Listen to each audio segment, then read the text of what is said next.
Hello everyone, welcome to today's lecture. So today what we are going to do is we'll be covering the rest of the standards of SA 200 series. That is SA 240, 250 and 260. Okay. So let's start with today's standard SA 240. Okay. Auditor's responsibility relating to a fraud in an audit of a financial statement. Very important, very critical standard, because on this particular topic there are other pronouncement, other legal guidance, like for example companies act, which defines the auditor responsibility with respect to the fraud. Caro, again there is a auditor's responsibility relating to the fraud and reporting. Okay, so this is a very important topic. Okay, how I'm going to start is I'll ask questions as of now just to understand how many of you already have read this topic. Because see guys, reading is very important. If you read, you can will be able to understand the questions, or you will be able to understand the concept that we are discussing over here. So let's take a quick start with some questions, and then we'll move to the topic. And this will enhance your clarity also, because we will be trying to cover the practical first and then the rest of the standard. Okay, so let me start with the questions.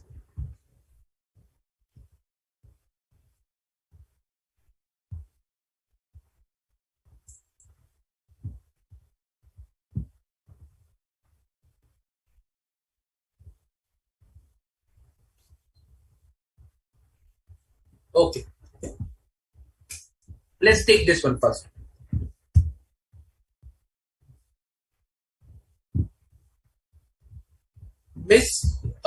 Miss He,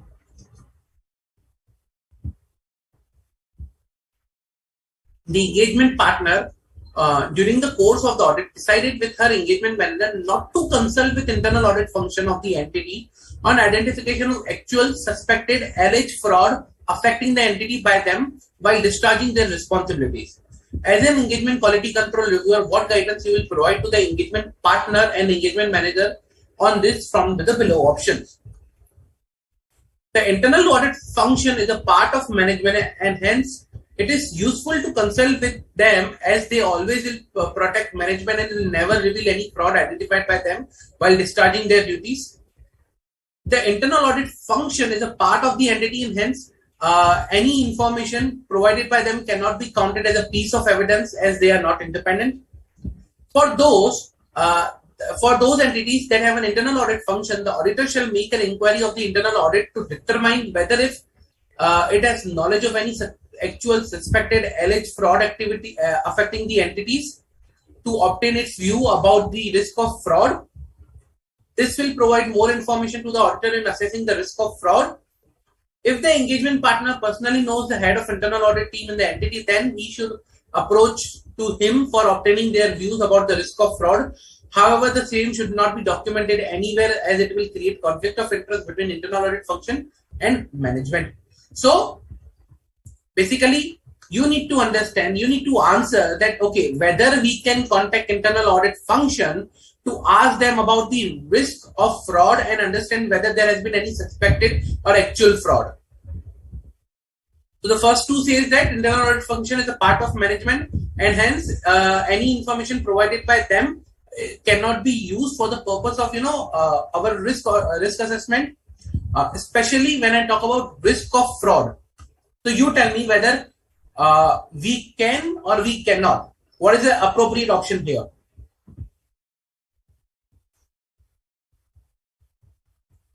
Come on, guys.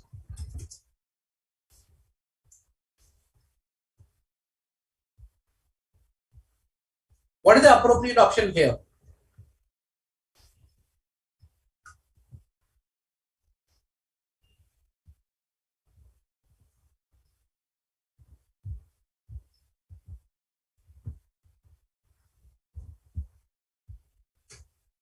Can we consult? Can we not? What is the correct option?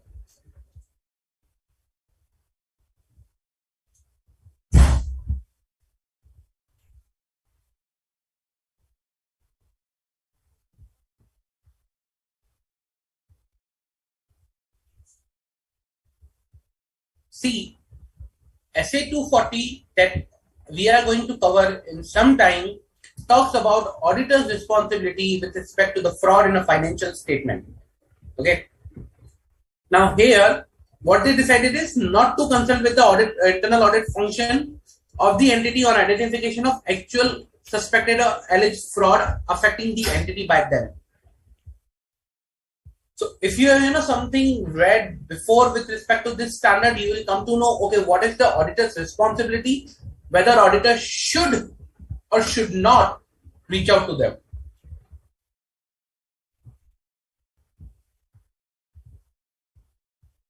Okay, so basically how it goes like is, for auditor, it is necessary to understand whether there is a risk of fraud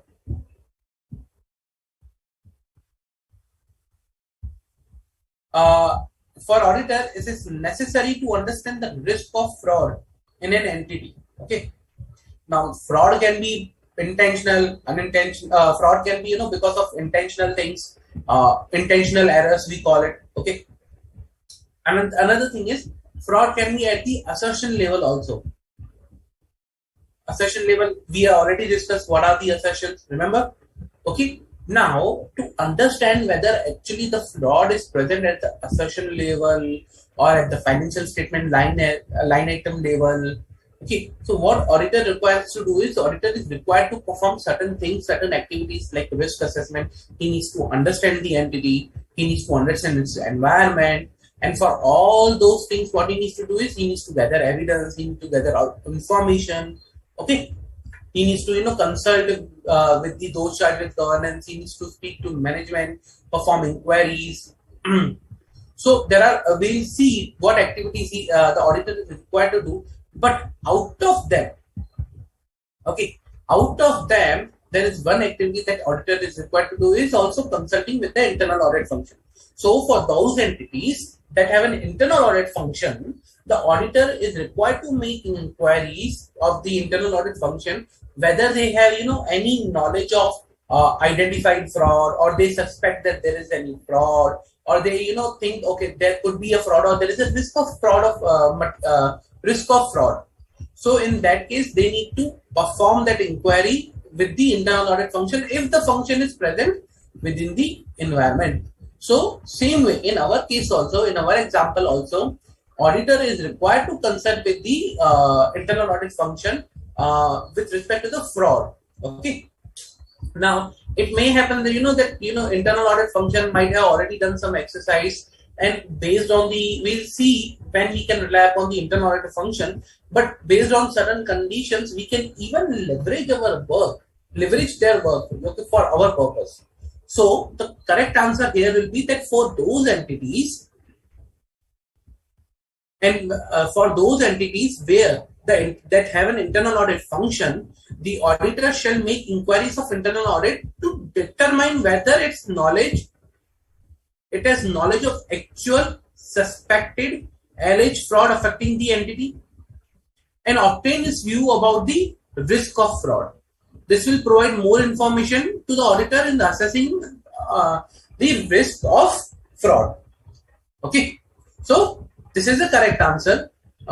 Rest 3 basically are not. Reason because number 1, internal audit function is a part of management and hence not useful to consult. No, it is not like that. They are sometimes useful.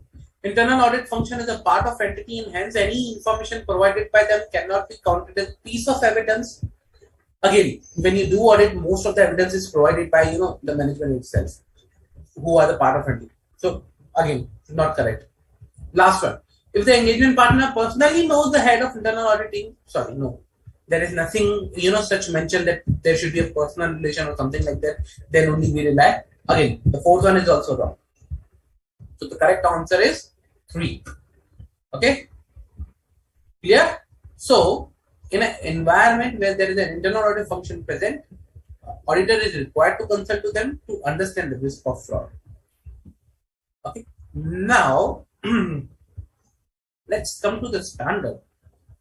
Why I took this question? Reason because to make you understand, it's the responsibility we are talking of auditor's responsibility with respect to the fraud.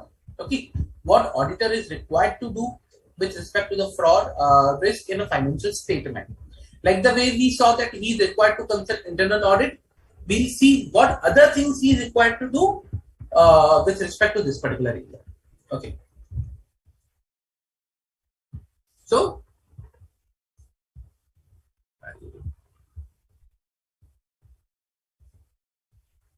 we talk about auditor's responsibility relating to a fraud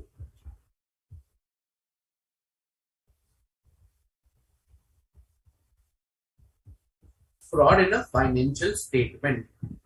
Okay, quickly, who can tell me which is the section of the Companies Act that deals with the reporting on fraud by the auditor? Let's see. How many of you remember? Which is the section that deals with the reporting of fraud by the auditor under Companies Act?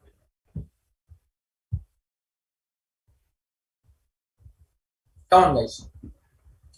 We have discussed this. Which section it is?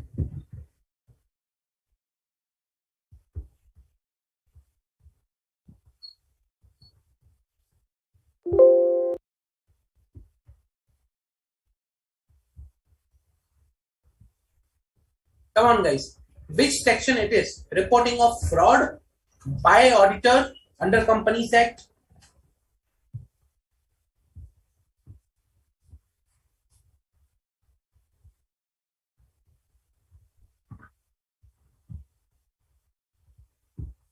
Come on, guys.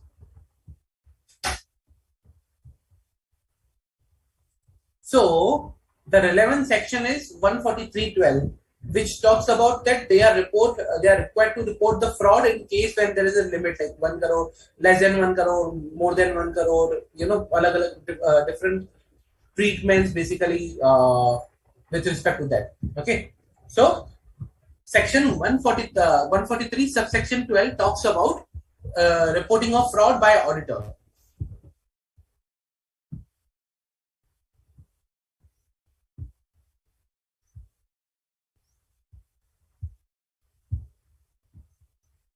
Okay, now SA 240 provides that guidance how they are required to consider the risk of fraud. Okay, now, so what SA says that the objective of SA is to identify and assess the risk of material misstatement in the financial statement due to fraud. Okay, so SA says that auditor's responsibility is to identify risk of material misstatement, okay, with respect to the fraud. Now, when I say identify and assess the risk of material misstatement, that will be SA 315 plus SA 330, okay, with respect to fraud. So we are talking about application of SA 315 and 330 with respect to the fraud. Okay. Now, another thing is that the auditor is required to do is obtain audit evidence about the assessed risk of material misstatement due to fraud through designing and implementing appropriate audit response. See SA 330 over here.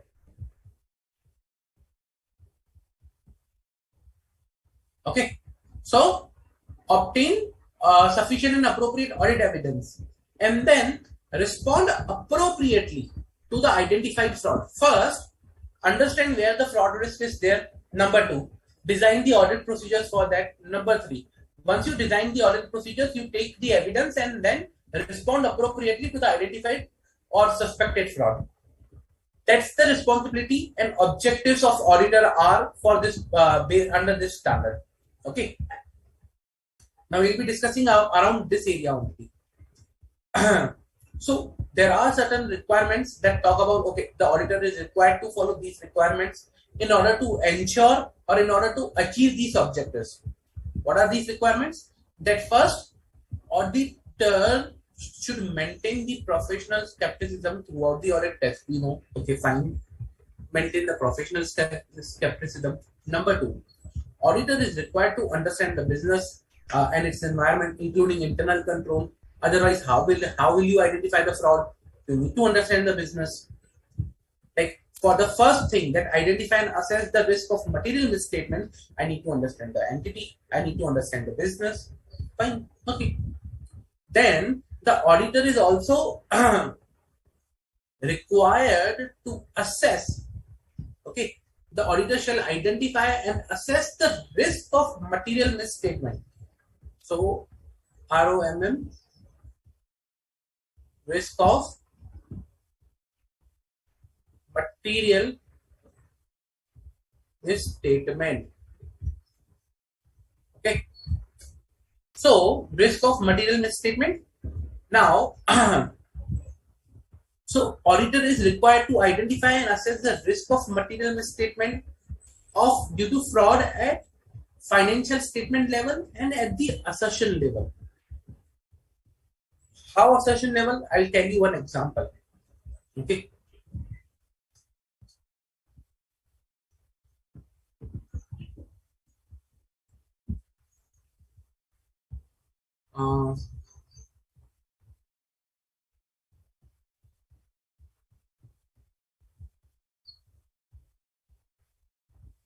Have you heard the term presumed risk of fraud? So there are certain risk of fraud which we say, okay, these are the presumed ones, and they are already taken as a risk of fraud. But again, subject to certain things that they cannot be a risk of fraud. But again, we need to understand the entity, understand the transaction, and that. So which are the two risk of frauds? The predefined risk of frauds. Come on, guys. So if you have read this, you will be able to answer pretty easy. Two presumed risk of frauds.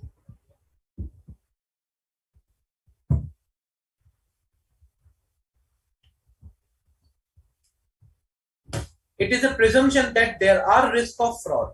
So there are two risks basically.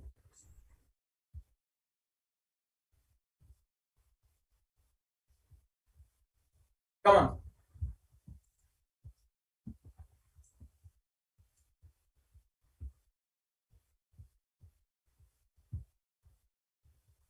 Which are these two risks, guys? Like which are the presumed risk of fraud? I'm talking about presumed risk of fraud. Like in which area we say, okay, there is a risk of fraud by default. No further question asking. We say that, okay, there is a risk of fraud. Now we need evidence to prove that, okay, there is no risk of fraud.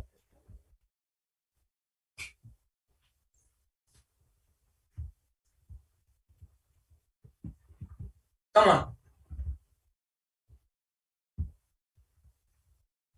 This is a very important topic. The reason because I'll say in December 21, there was one question, even the not one question, the first question itself, we'll be covering that also, but the first question itself on this particular topic. So there are various questions that have been asked on this particular topic in past exams.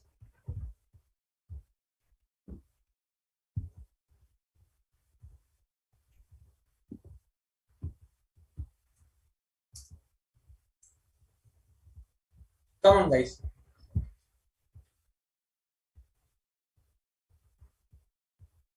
So the presumed risk of fraud is risk of fraud in revenue recognition. We assume that there is a by default risk of fraud. No further questions we ask. We assume there's a by default risk of fraud in revenue recognition. That the entity, that there are the big chances the entity is not recording the revenue appropriately. There are the big, chances, or you can say big risk with respect to that, and we need to perform our audit procedures to address that risk. Fine. Now, when I say revenue recognition, is it the whole thing that I'm talking about, or all the assertions of revenue? Answer is no. When I talk about the risk of fraud in a revenue recognition, I might be talking about certain assertions. So remember we talked about about the assertions. Anything that you might be remembering, what assertions were from the previous lectures, what are the assertions, something in risk assessment also. I think we discussed about the assertions, which are the assertions for the each area. No, let me show you quickly.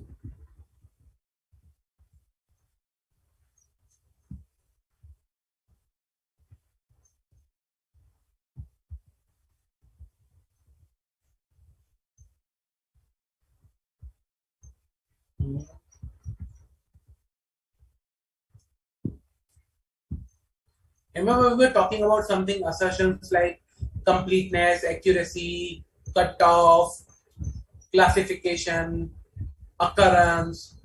Remember these assertion, financial statement assertions we were talking about: occurrence, completeness, accuracy, cutoff, classification or transaction, for balance of period, for presentation disclosure. So these assertion risk can be at assertion level also. Let's say, for example, in our case, okay, I'm talking about out of these assertions like occurrence, completeness, accuracy. So occurrence, completeness, accuracy, cutoff, classification. I can say on occurrence there can be a risk of fraud. I can say on completeness there can be a risk of fraud. On revenue recognition I can say risk of fraud. Cutoff, there might not be a risk of fraud, and classification again there might not be a risk of fraud. So again I can identify on the assertion level, okay, whether there is a risk of fraud present or not. When I say at the occurrence level means the transactions whether they are actually occurring. So there's a risk of fraud that there might be a transaction which are not actually occurring with respect to the revenue, but they are still recorded. Completeness, some of the revenue transactions might not be recorded. Accuracy, a transaction of 100 rupees is recorded as 1000 rupees or 10 lakh rupees.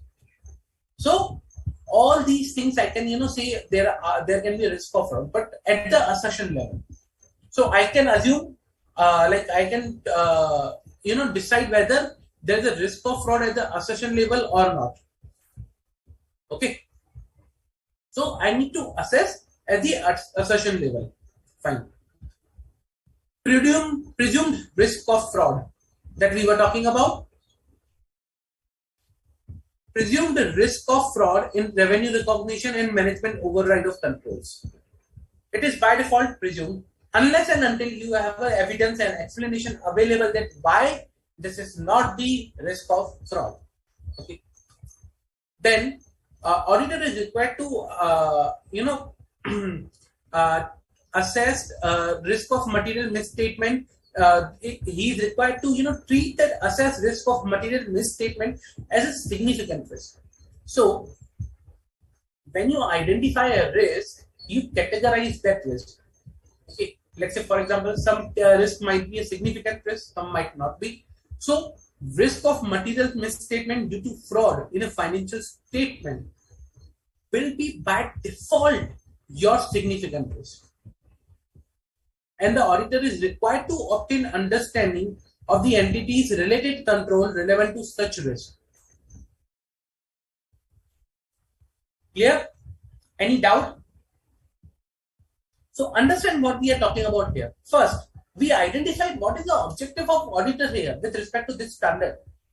See, like in company said, it was the objective of auditor to report the fraud. This standard says that you need to perform certain procedures to ensure that whether there is a risk of fraud present or not. If present, what you need to do next. So first, it was objective of the auditor to identify the risk of fraud. Second, number two, once you identify the risk of fraud, what the auditor is required to do is design test procedures and perform test procedures to obtain evidence. Fine. Now you design the test procedure to address the risk of fraud, and you perform the audit procedures to obtain the evidence. You have the evidence. Then what is the auditor required to do is to analyze the evidence and respond to that. Okay. That is something this requirement of this standard. And we just now saw related to the identifying and assessing the risk of fraud. To identify, you need to maintain skepticism, understand the business. Auditor should identify the risk of fraud at assertion level. There are presumed risks. Okay, and for the assessed risk of fraud, auditor is required to treat that as a significant risk by default. Sorry. Okay. Now going forward, what auditor is required to do other than this? Auditor is required to do is he is required to inquire with the management. Okay, management for the process identification and responding on risk of material misstatement. He is required to contact to the management and needs to ask them, okay, what are the process of identification and responding to the material misstatement risk of fraud you have placed. It is my duty, standard says to me, I need to do. But what you are doing then? Because why we need to ask to the management? Reason because risk of fraud. Okay, like there we saw that risk of fraud can be there in a particular financial statement. But when I talk about the primary responsibility for the prevention and detection of the fraud is of management or those charged with governance. It is not my responsibility as an auditor to identify whether the fraud is there or whether I need to prevent the fraud or detect the fraud. No, it is not my responsibility. It is the responsibility of the management. Okay, that to prevent and detect the fraud, and for that, like how a management can prevent. Management can only prevent and detect the fraud when they will identify where there is a risk of fraud. Like today, if I know there is a risk of fraud in account receivable, then only I can, go and prevent the fraud over there. So for that, I need to identify where is the risk first. So I'll be asking the management, okay, how are you identifying where is the risk of fraud? How are you identifying where is the risk of fraud? And once you identify, what do you do then? What procedures you perform? Okay. Then I ask management, okay, management, tell me your process for identifying and responding to the risk of fraud in an entity. Okay, including any specific risk of fraud that you believe or that you have identified or that you might know already with respect to some accounts. Like you say, okay, there is a high risk of fraud in account receivable. So like this way, okay. Then I'll ask management, tell me about that how do you communicate to those charged with governance, like your bosses, like who are, having oversight on you about the risk of fraud, like your processes, how you identify risk of fraud, how you respond to the risk of fraud. So how do you communicate to your bosses or the people you have oversight on you with respect to the risk of fraud and your processes? So management respond to those charged with governance about processes for identification and responding with respect to the risk of material misstatement due to fraud. I will understand that also. Then I will understand, okay, management, tell me how do you communicate to the employees regarding their views with respect to the regarding your views with respect to the business practice and ethical behavior. Why ethical behavior? Ethical behavior means act with integrity, do not involve in any activity which could be a fraudulent of nature. So to promote the ethical environment in the organization, what activities you are doing, how you are communicating with the employees, that we will understand. Okay, once we understand all those things, then what we will do is we will identify, okay, we will analyze and identify unusual relationship and other information that indicate that, okay, there is a risk of fraud risk of material misstatement due to fraud. Okay. Then auditor is also required to evaluate the fraud risk factors as to whether they indicate the existence of fraud. Quick question, which are the fraud risk factors we are talking about? Come on, guys. Which are the fraud risk factors we are talking about? Which are the fraud risk factors? Come on.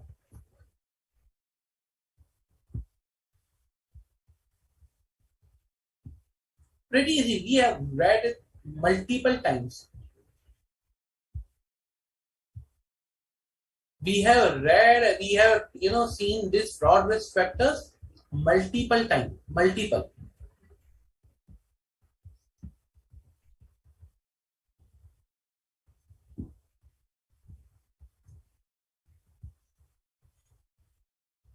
Let's see how many of you are aware with the fraud risk factors.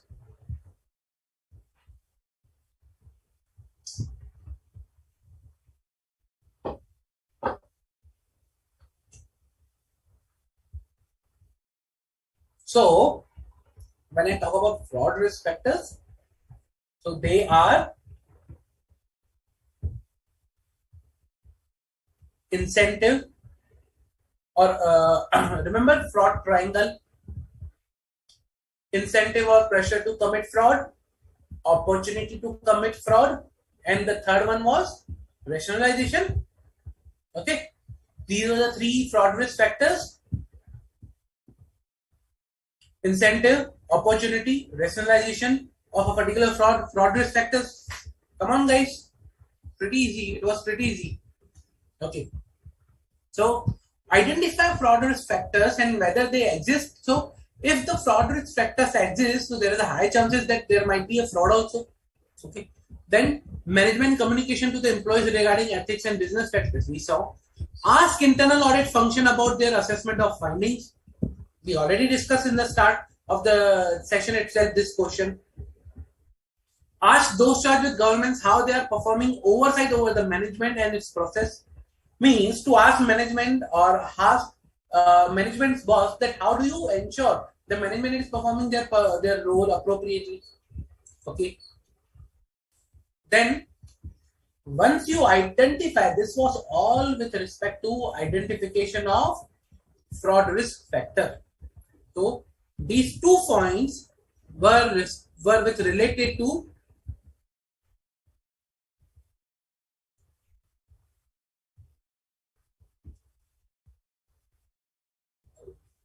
here.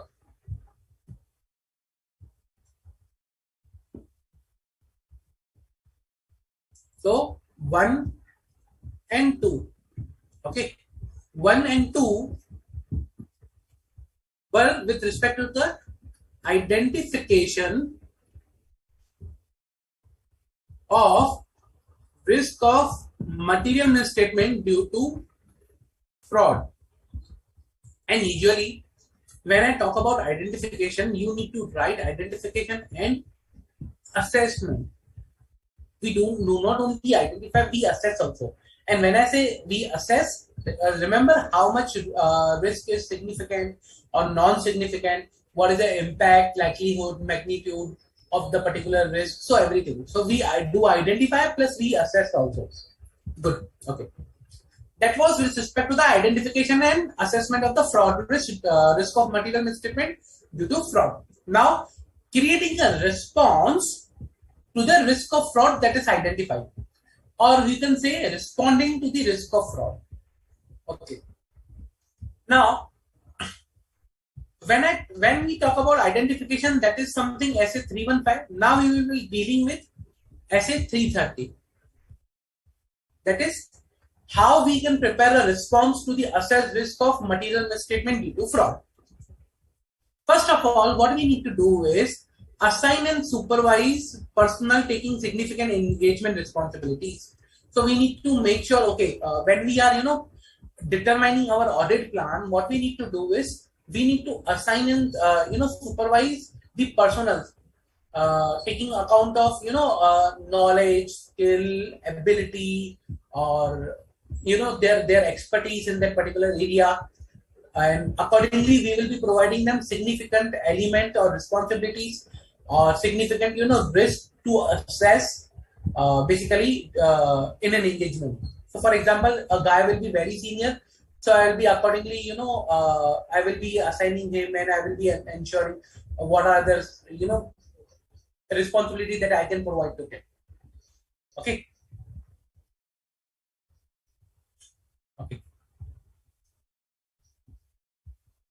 Then what I need to do is I need to evaluate whether the selection and application of the accounting policies by the entity, okay, where there is a complex transaction, where there is a subjective measurements involved, is appropriate or not. Accounting policies. Okay. So I'll look into the accounting policies, critical accounting policies. Then I'll incorporate an element of unpredictability. Okay. And then at the assertion level, I will design the audit procedure responsive to the assessed risk of fraud due to material misstatement. Okay.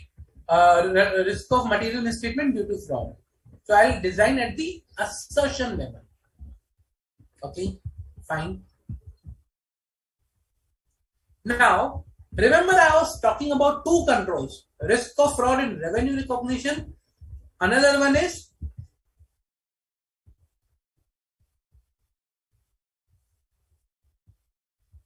risk of fraud due to or related to basically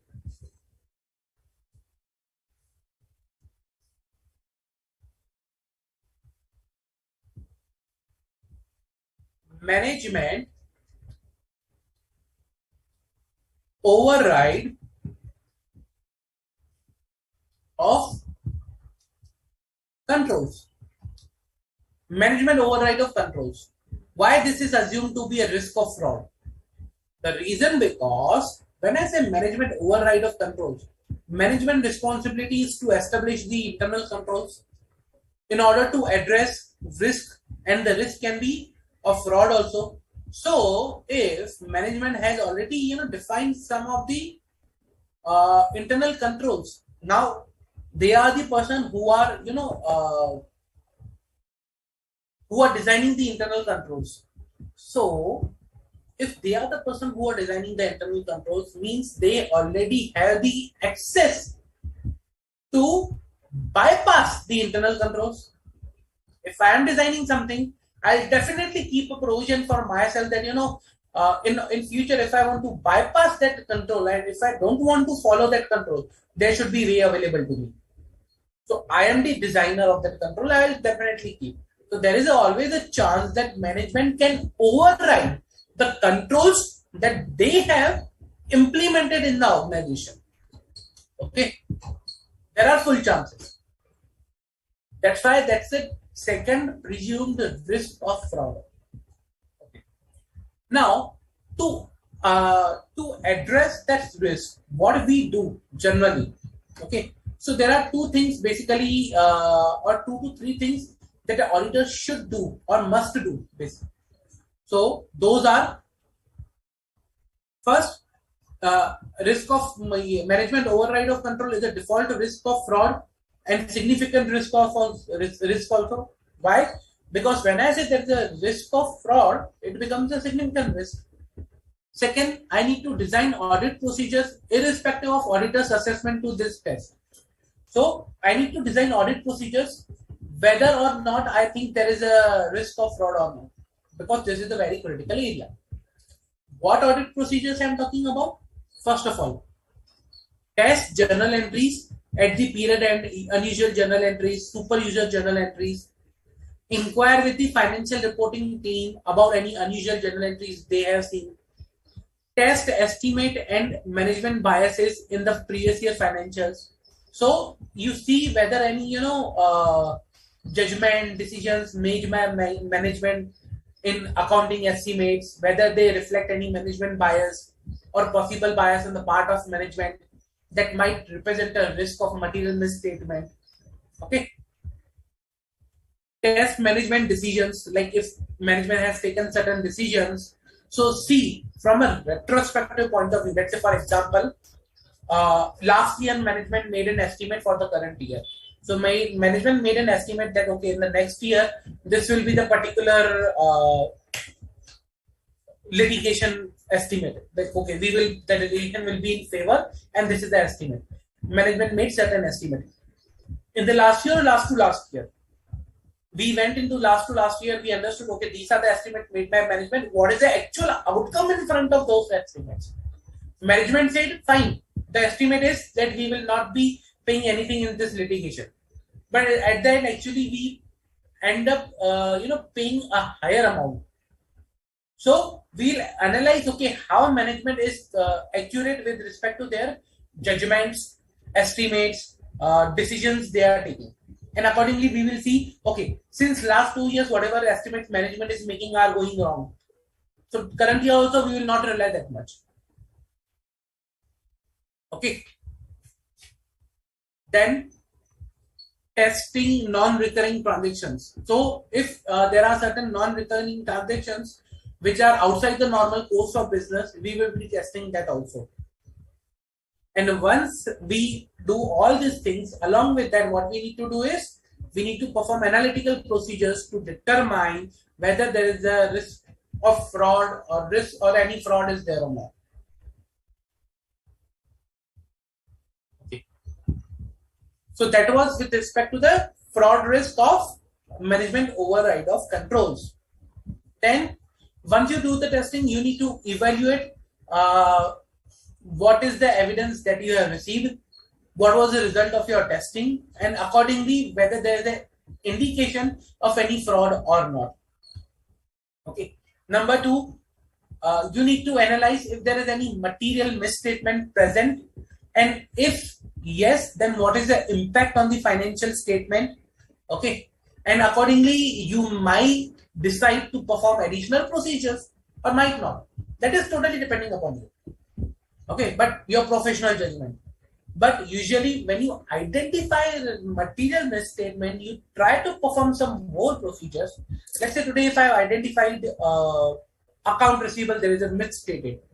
So I'll do some more testing. I'll see where the misstatement is there. So it was in the account receivable, whether it is now in the sales also, whether same way, whether there is in accounts payable, purchases, inventory related area. I'll try to go, and I'll try to see whether the misstatement is present there also or not. Okay. Now, if in exceptional circumstances, like exceptional, we are talking about exceptional. If in exceptional circumstances, if you identify that you are not able to continue the engagement because of some reasons, or due to result of fraud or something like that, you are not able to continue the audit, then what you will do is you will determine your legal and professional responsibilities with respect to the engagement. Is it compulsory to perform the engagement even when you cannot, or you can withdraw? If you can withdraw, then consider withdrawing from the engagement. Okay. If you withdraw, if law permits or if the situation permits and option is available to you, then before withdrawing, discuss the reason of the withdrawal with management and those with governance, and determine whether there is other and professional legal requirement to report to any other person, like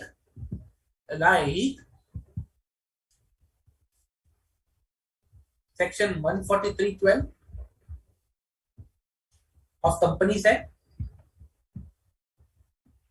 TARO 2020 reporting requirements. So whether there is any other reporting requirement that might be applicable to you. Okay, so you need to consider all these things.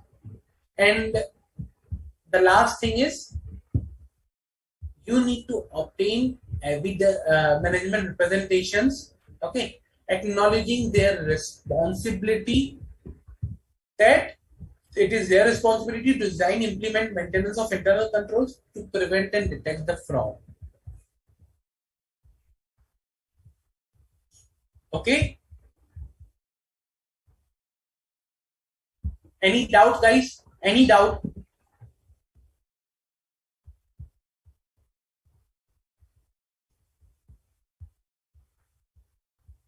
Okay.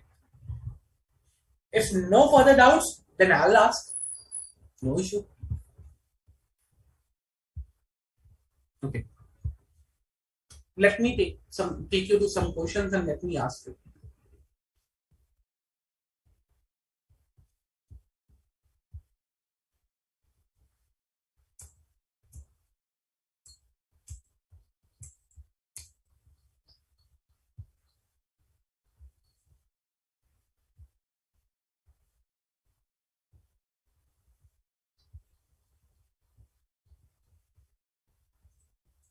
Yes.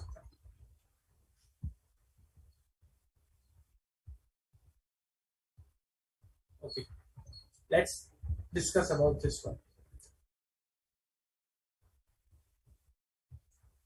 During the audit of ABC Limited, Mr. A, okay, during the audit of ABC Limited, Mr. A, the manager of the audit team, decided and guided the entire team that whatever evidence you receive as a part of audit should not be considered as genuine.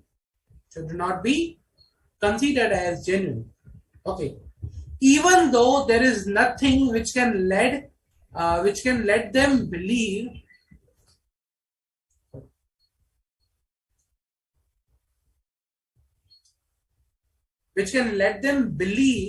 that the said documents are not genuine. When this strategy was shared with the audit engagement partner, then audit engagement partner had different and opposite opinion. Mr. A has reached out to you, expert partner of the same audit firm, to seek your guidance. Kindly guide Mr. A whether his strategy is correct or not.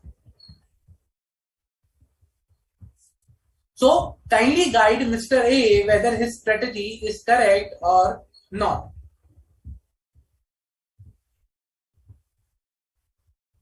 Come on, guys.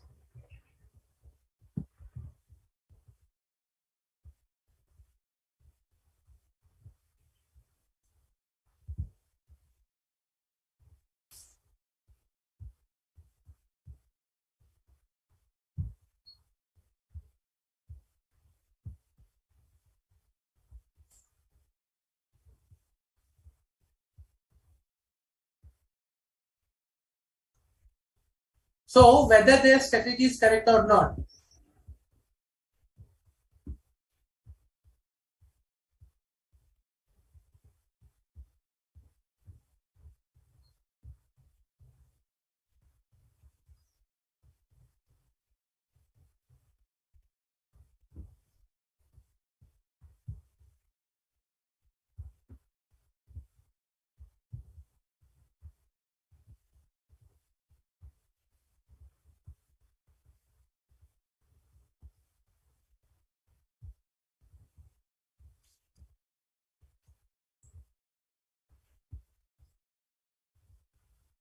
No. Okay.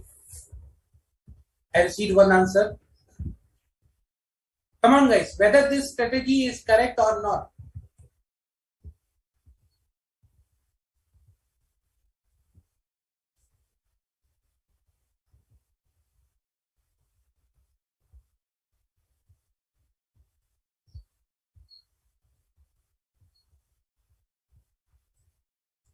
So the strategy in the current scenario is not correct. It's not correct.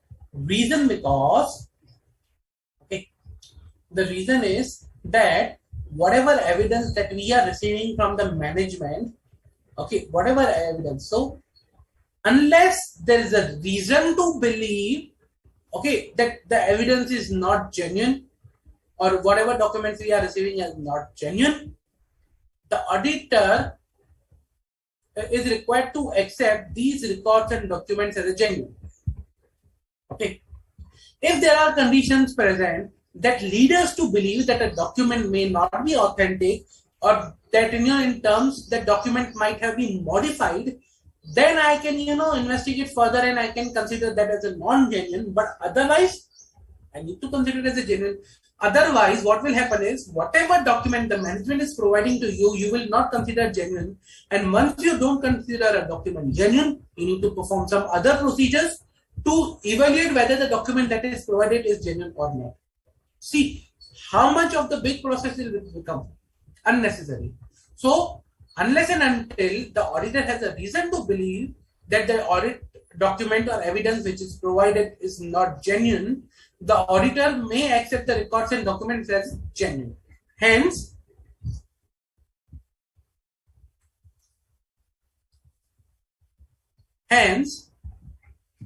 Mr. A's strategy is not appropriate.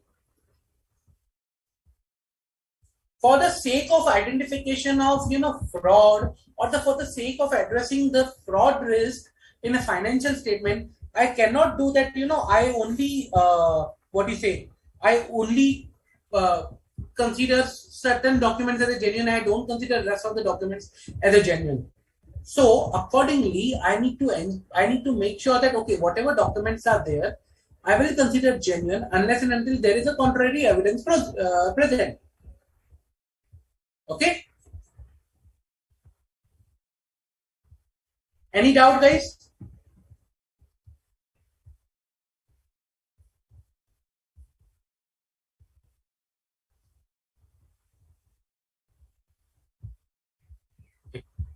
Next question.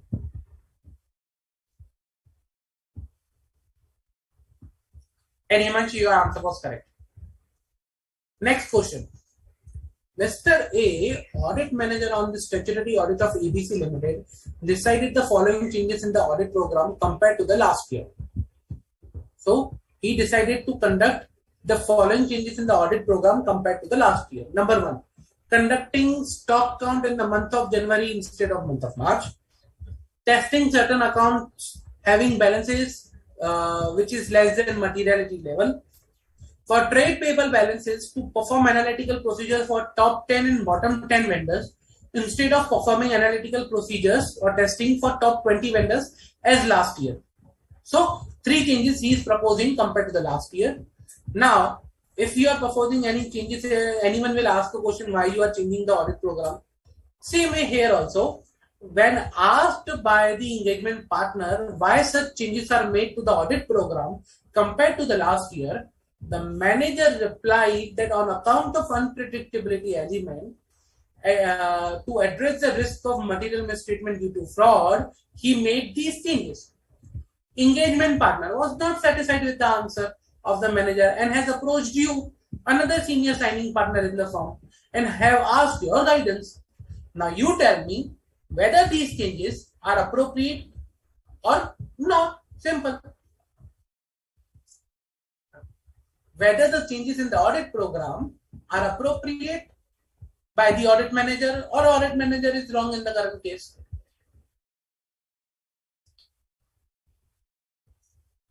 Come on, guys.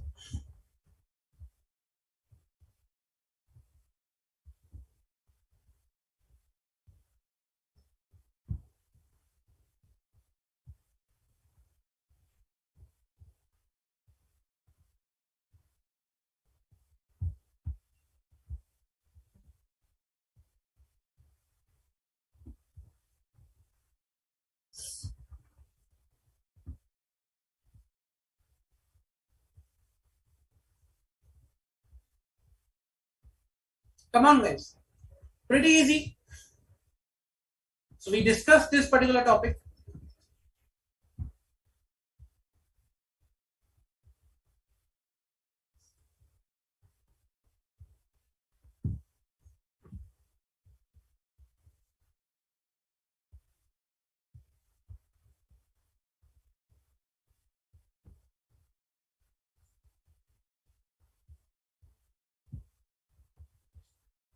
Come on, guys. I'm waiting for your answer.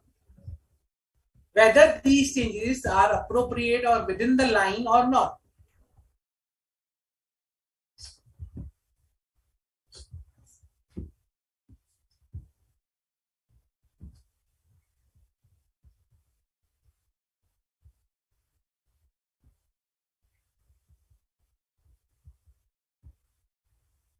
So, okay. Now, what is unpredictability? Now, here the reference is made to this, and this is a very important. This is actually followed in the real life. I'll tell you, this is followed in the real life. So, these changes are made on the account of unpredictability element to address the risk of material statement due to fraud. This we do in the real life also. So, in real life or practical scenario also, what we do is, due to to address the risk of fraud, okay, we introduce an element of unpredictability. Now what we do in unpredictability, we perform substantive procedure on the selected account balances and assertions that are not otherwise tested due to their materiality. So usually we test the account balances which are material, but in unpredictability we test those account balances which are not material, because most of the time the person who is committing the fraud, or the person, if he has done something, he will choose such accounts which are not material, because he will say, okay, this is not a material account. Auditor will never look into this in the small things. Sometimes in small things, big details lies. Okay, big things lies in the small accounts. So same way, we perform testing on some items which are not material. Number two, what we do is we adjust the timing of audit procedures. Usually it is expected that auditor will come at the March end and will perform the stock count, cash count, and all those things. We present an unpredictability element, and we sometimes perform the stock count in the month of January itself, because at that time they might not be ready. Unannounced stock counts or unannounced cash counts. Then using different sampling methods. So since last 2 years, let's say we were analyzing top 20 vendors, top 20 vendors, but no one was focusing on the below last 20 or last 10 vendors, the vendors which were with the least value. So to change and to bring the element of unpredictability, we use different sampling methods, and hence over here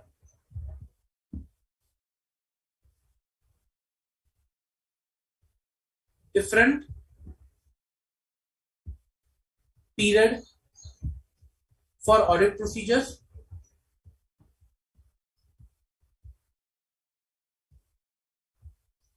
testing less material items, and changing the sampling method are all part of unpredictability, and they are appropriate and fine, appropriate and in line with SA. Now the question comes with respect to the unpredictability is how much of the element of unpredictability you can involve in your audit procedures. It may not happen that your whole audit program should be unpredictable. Like, okay, till last year we were testing only material items. This time we will not test any material item. We'll all test non-material items. No. So unpredictability element should be part of your audit procedure, but your whole audit program should not be unpredictable. That is a professional judgment or a balance you need to bring while introducing this element.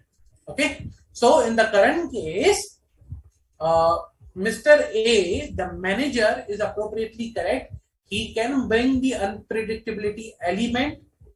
Okay, incorporating an element of unpredictability in the selection of the nature, timing, and extent of the audit procedures to be performed is important. Okay, as individual within the entities who are actually familiar with the audit procedures normally. Okay, they were also part of the audit last year from the management sides. Okay, will perform their transactions, or will try to conceal the fraud according to the audit procedures that were performed last year. So it is necessary to bring a change, something compared to the last year in the current year audit program. It is also advisable. Okay, so this is correct. Mr. A is not wrong. Any doubt, guys, with respect to this?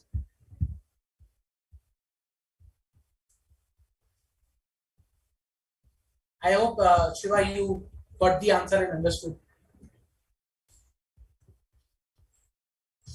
Do let me know if you still have confusions, or if you don't, if you need further explanation. I'll definitely explain to you. Okay, so these were the two questions. Plus, let's discuss some of the past questions asked in exams.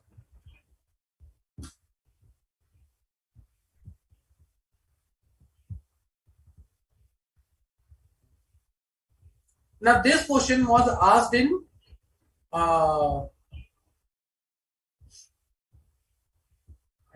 This was asked with respect to July 21? No. Sorry, December 21. Last attempt. Okay. First question. The first itself. Question 1A. It is something with related to not all. We'll see. Messrs. Kumar and Company Chartered Accountants were appointed as a statutory auditor of PC Limited for the financial year 2021. During the course of audit, one of the partners, C.A. Kumar, observed that there is a misappropriation of asset in the form of theft of entities inventory and is perpetrated by employees in relatively small and immaterial accounts. C.A. Kumar is concerned with the existence of certain circumstances for increasing the susceptibility of asset to the misappropriation. Guide C.A. Kumar with respect to the risk factors related to the misstatement arising from misappropriation of assets with reference to the relevant standard on auditing. So, what we are required to do is understand the question first before answering. You need to guide C.A. Kumar with respect to the risk factors related to the misstatement arising from misappropriation of asset. So you need to provide risk factor with related to the misappropriation of asset plus a reference to the relevant asset. Two things. You need to provide relevance to the reference to the relevant asset and the risk factors which are related to the misappropriation of assets. So first of all, relevance to the asset.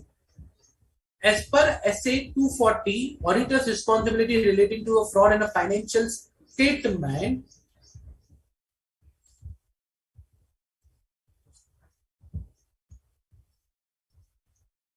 the auditor's responsibility relating to the audit of a financial statement, misappropriation of asset involves theft of entities' asset and is often prepared by employees in a relatively small and immaterial amounts.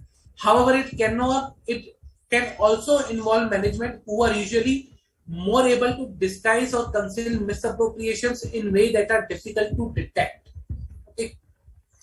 So, then they are talking about risk factors.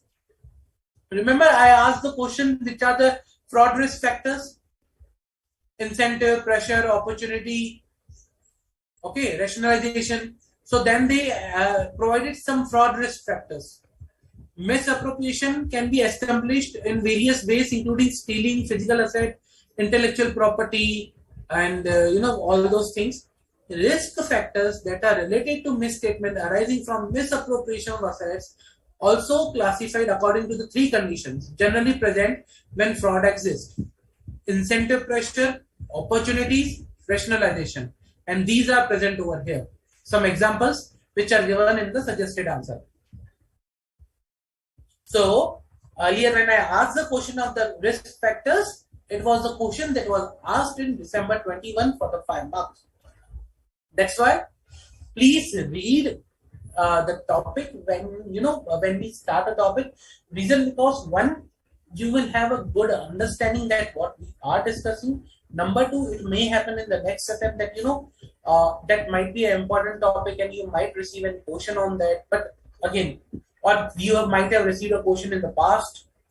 So that somehow is related to the to the understanding and enhancement of the topic. Okay. Any doubt with respect to this?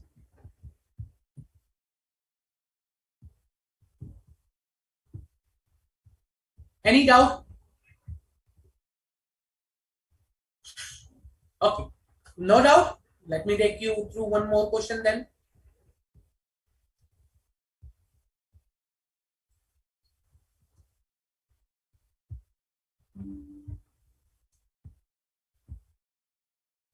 So, again, this was asked in an exam. I'll say this is an important question and I discussed this topic right now only. So you might be able to answer. I'll show you the answer in a while, but let's discuss the question. In the course of audit of Quick Limited, you suspected that the management has misstatements in the financial statement. intentionally to deceive the user, means risk of material misstatement due to fraud. Okay, and to scum the pressure to meet the market expectations. Elucidate how the fraudulent financial reporting may be accomplished, and also discuss the techniques of committing fraud by management override of control. Okay, what they are asking is, see, understand this question first. They are asking uh, how fraudulent financial reporting may be accomplished. First of all, they're asking how management can do a financial reporting. Types of, the management can do financial reporting. Number two, what they are asking, discuss the techniques of committing fraud by management override of controls. Okay, how management override of controls can be used to do the fraud. So I'll show you the example answer that was there.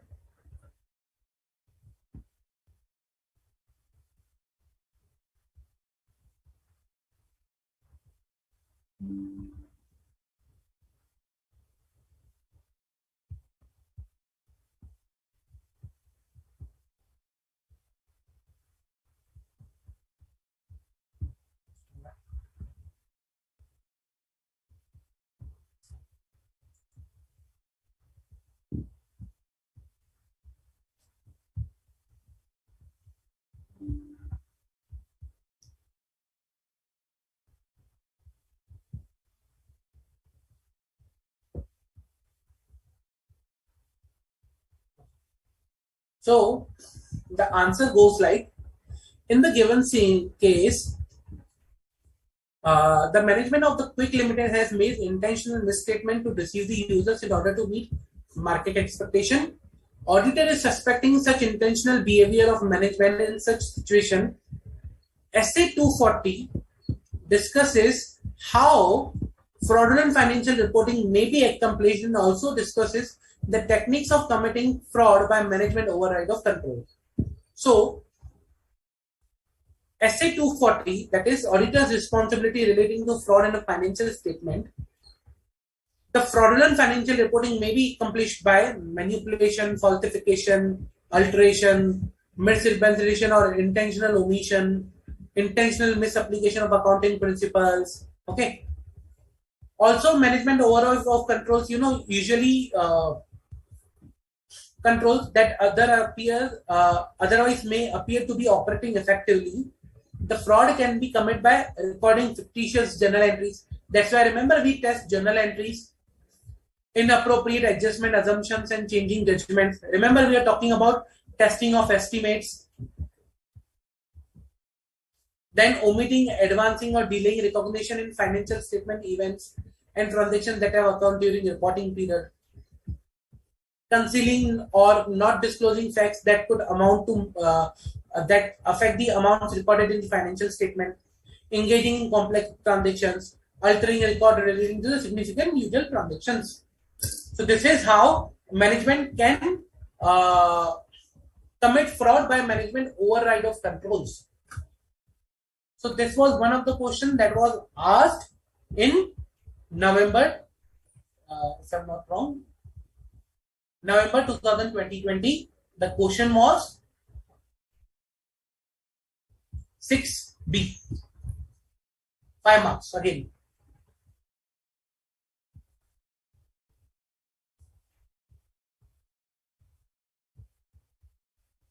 And that was also for 5 marks, 1C, 1A. December 21. Since last means this is a very important topic and has been asked also. Okay.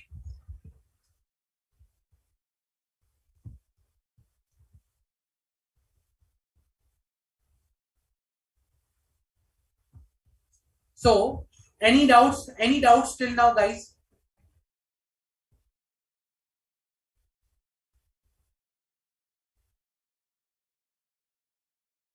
Any doubt with respect to this particular standard? It's a very important standard.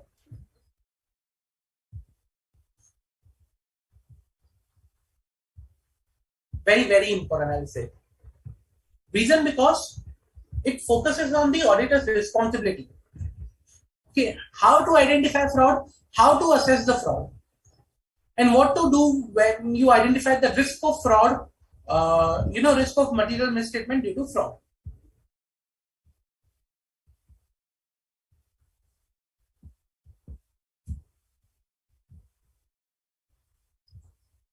Okay. So that was essay 240. Now, if no further questions, I'll move to the next standard for today.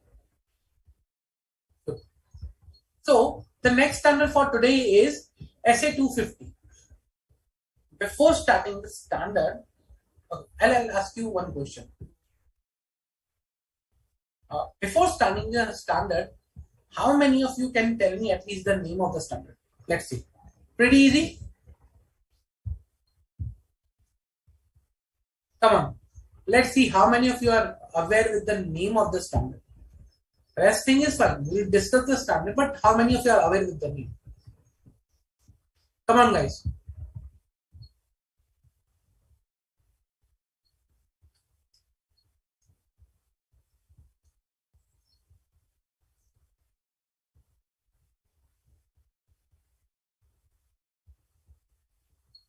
So, essay 250.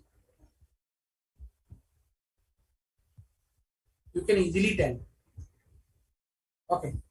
So, essay 250 talks about your considerations of laws and regulations in an audit of a financial statement. So, we will be talking about what auditor is required to do with respect to the laws and regulations in an audit of a financial statement. Okay. So, now we'll understand what is the responsibility of the auditor. Correct, Jay?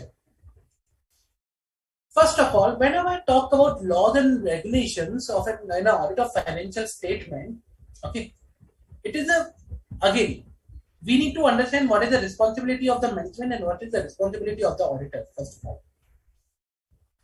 Okay, now it is the responsibility of the management to ensure that the business or the operations are conducted according to the provisions of law. It is not my responsibility to ensure that the entity's operations are conducted in accordance with the provision of the law. What is my responsibility? My responsibility is to obtain reasonable assurance. Okay, is to obtain reasonable assurance with respect to two things. With respect to the direct laws or laws and regulations that have a direct effect, and laws and regulations which do not have a direct effect. Okay. So my responsibility is not for prevention of non-compliance. Okay, and I cannot be expected to detect all the non-compliances.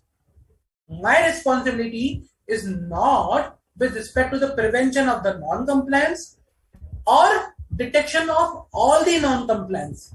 My responsibility is, first of all, to consider laws and regulations when I'm performing an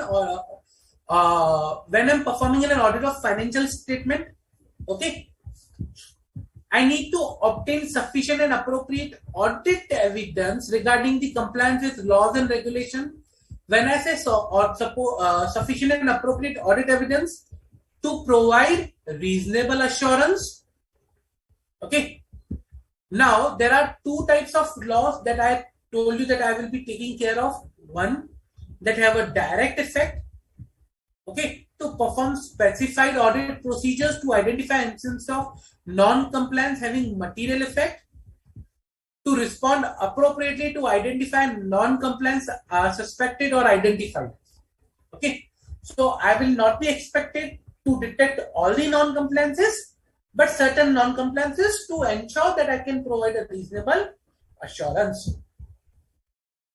Clear?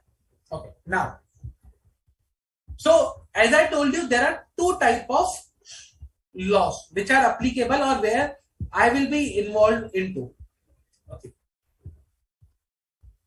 So one is a laws and regulations,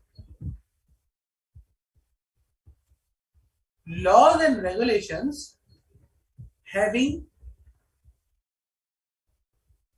direct effect,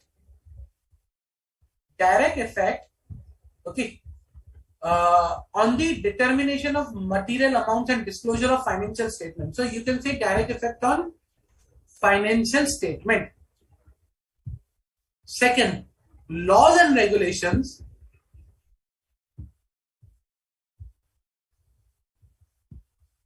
that do not have direct effect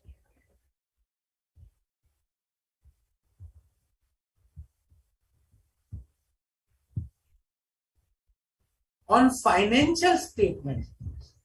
Okay, but their compliance is fundamental.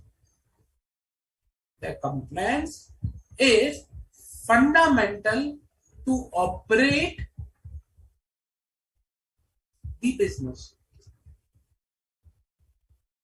Means these laws and regulations will not impact my financial statement, but these laws and regulations are required to be complied so that I can continue my business. For example, in case of NBFC, registration. Okay, in case of NBFC, I am required to get registered. Okay, with RBI. So in that case, it may become that that particular registration requirement is not impacting my financial statement. It's not impacting my financial statement. Okay, but if I don't register, I will not be able to carry a business, and in that case, my whole business will go down. So it becomes fundamental to operate the business, but it do not have a direct effect on my financial statement. Okay, there are two types of laws. Have a direct effect on financial statement. For example, tax laws, labor laws, or that do not have a direct effect on my financial statement, but they are necessary for the purpose of operating the business. Understood? Now, with respect to each type of law, my responsibility changes. Okay. So what is my responsibility? So for the laws that have a direct effect, okay, for laws that have a direct effect, what I'm required to do is I need to obtain sufficient and appropriate audit evidence about their compliance. So for laws that have a direct effect, I need to obtain sufficient and appropriate audit evidence to ensure compliance with the law.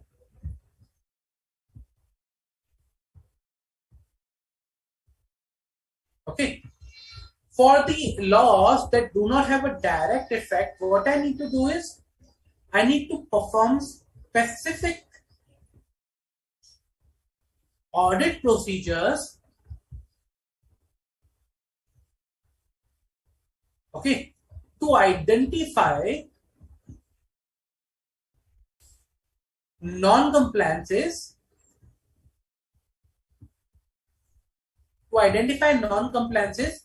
that have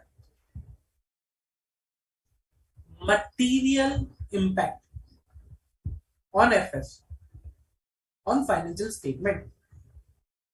Okay, so just a minute.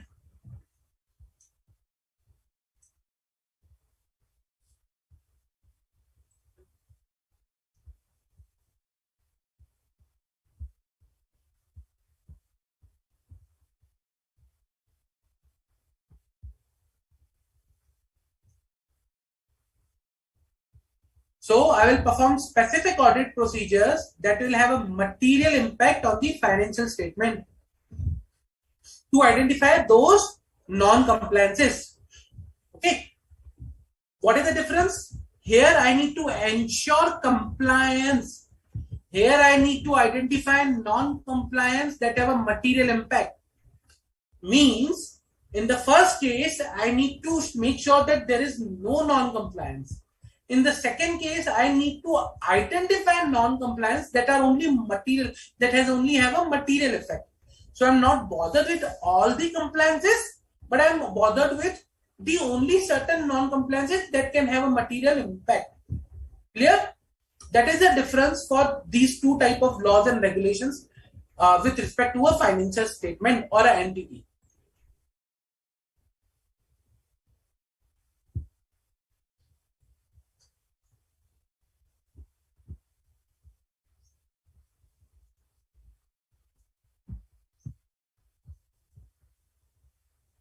And my audit procedure and my expectation changes accordingly.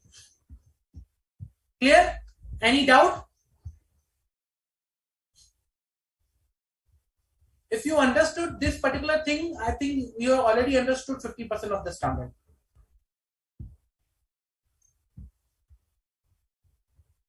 Okay, so let's go to and quickly the details of the standard. So what is my objective? My objective is to obtain, we discussed sufficient and appropriate audit evidence with respect to the compliance. Okay, now for that, what I need to do, what is my role? In order to achieve my objectives, what I need to do is, I need to first obtain a general understanding of the applicable legal regulatory framework and entities compliance with the same. So to identify whether they are complying with the laws or not, first prepare a list which laws are applicable. So today I cannot ensure compliance if I don't know which laws are applicable. So first I need to understand which laws are applicable. Okay, then I need to obtain sufficient and appropriate audit evidence about compliance with laws and regulations that have a material effect on financial statement. I need to identify and perform audit procedures to identify non-compliances. Okay, and for that, what I will be doing is I need to inquire and check the correspondence that entity might have received. I need to remain alert to the instance of non-compliances or suspected non-compliances. I need to obtain a representation from the management about the known non-compliances. So I need to perform all these procedures to identify the non-compliances or understand whether there is any non-compliance present or not. Okay. Now, once you identify the non-compliances or once you suspect there is a non-compliance, what we are required to do is, so this particular standards provides that, okay, once you identify or suspect there is a non-compliance, understand the nature of the act and the circumstance. You understand what is a non-compliance. Understand its possible effect on the financial statement. Okay. Now, understand the nature and their impact. Okay. Once you understand the nature and the impact of the non-compliance, what you need to do is discuss with the management or those charged with governance. Okay, when you identify the non-compliance, inform management there is a non-compliance. Inform those charged with governance about the non-compliance and obtain a legal advice, because when there is a non-compliance, there are 100% chances that you will pay a penalty. You will, end up, you might receive a notice from the governmental authorities with respect to the non-compliance. It may impact adversely to your business, and accordingly obtain legal advice. If unable to obtain sufficient information to evaluate the effect on the auditor's opinion, okay, if you are not able to obtain the sufficient information, then evaluate the impact on the auditor's opinion. Means, for example, there is a non-compliance that you were required to obtain this particular registration before commencing of your operations, but you are not obtained. Now the law is not clear that what will be the impact in case when you don't obtain a registration and you obtain a registration after commencing the business. So if you are not able to assess the impact of the non-compliance, then evaluate whether this, unable to obtain the sufficient and appropriate audit evidence, how that will impact your opinion, auditor's opinion. Evaluate the implications on the auditor's risk assessment, reliability of the management representation, and take appropriate action. Now, let's say, for example, management first told you that there are no non-compliances, everything is good. My business is running good. I do not, see any non-compliances, or we comply with all the provisions of law. And suddenly you identify a non-compliance. Means the management representation which was given might be not accurate. If that is not accurate, then you might need to consider all the representations given by the management not accurate. There are chances that these might, if this representation is not accurate, then others also might not be accurate. And accordingly, you need to consider additional procedures. You need to perform additional procedures. Okay. So let's say, for example, management said, I comply with the tax law, I comply with the GST law, I comply with the labor law, there is no non-compliance. And you identify a big non-compliance with the GST law. Now, if management provided you representation that I comply with the GST law, tax law, direct tax law, and your labor laws, out of that, one of the non-compliances you identify with the GST, how can I rely upon the management representation with the direct tax law and the labor laws? I need to perform some additional procedures. I need to discard the management representation. I will perform some additional procedures to get more audit evidence, okay, to ensure that there is no non-compliance. Clear? Any doubt?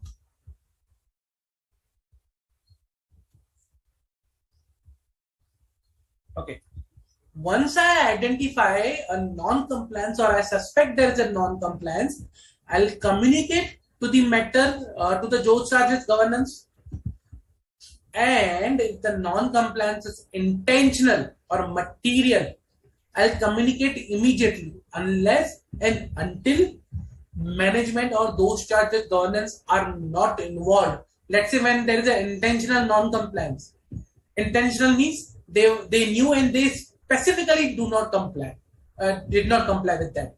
In that case, what is the point of telling to them, because they were only involved in the non-compliance and it was intentional.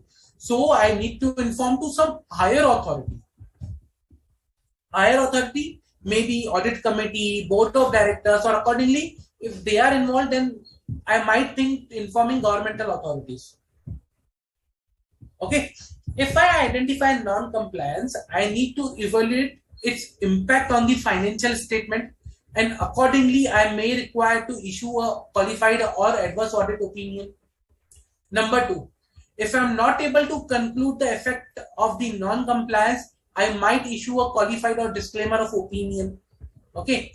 And I might consider reporting to the regulatory or enforcement authorities if required by law.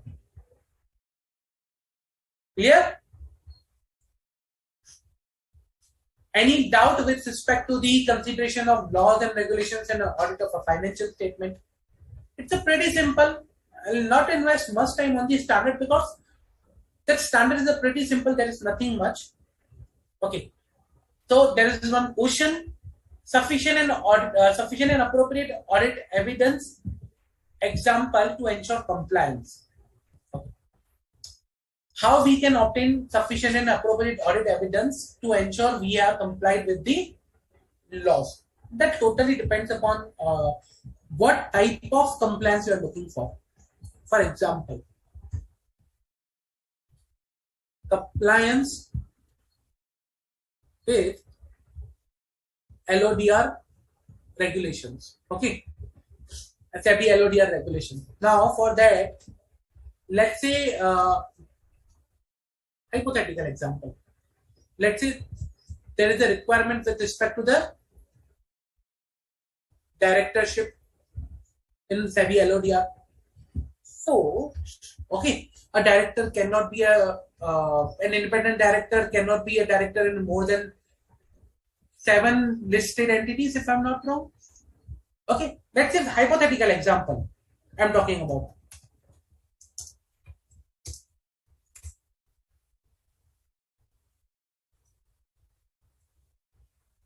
So, just a minute.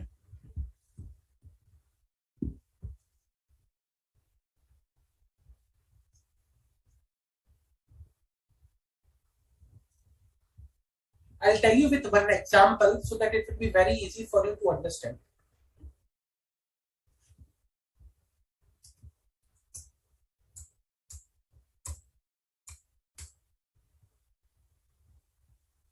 Okay, so let's say for example,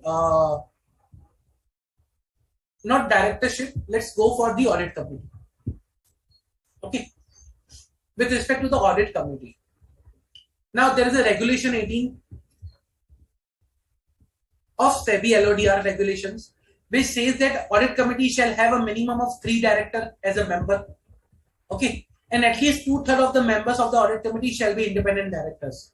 So at least 3 members as director and 2/3 members shall be independent directors. Okay, uh, and 1 member shall be, let's forget all the rest of the conditions. We'll focus on these. Audit committee shall minimum have 3 directors as members. Okay, and 2/3 members shall be independent director. Now, to ensure the compliance with this particular thing, what you'll do is you will ask the details of audit committee.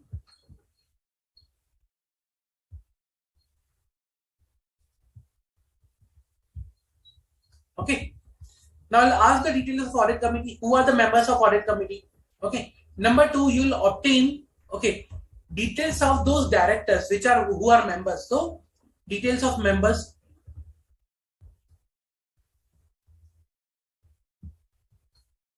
Then you'll ensure that these members, whether they are independent directors or not. So you will perform independent director test.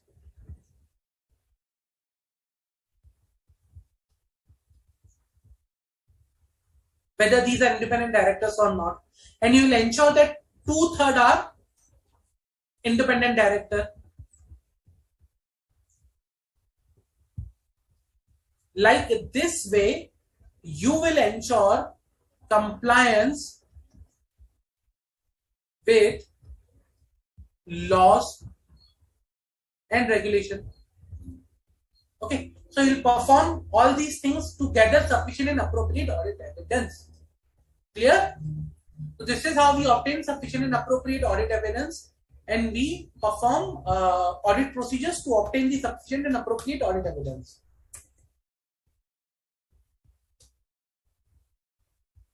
Understood? Any doubt? I hope it is clear, Jay.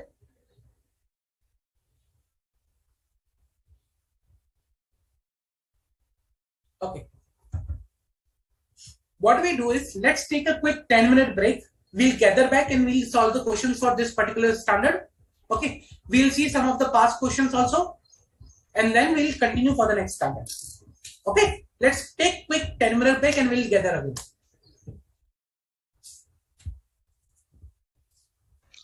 Sir Ji.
Thank you.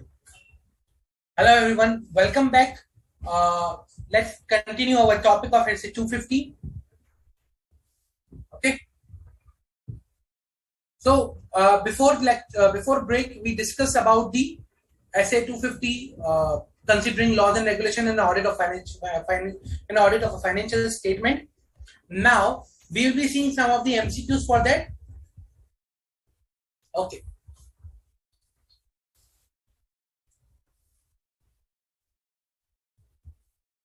Let us discuss some of the MCQs.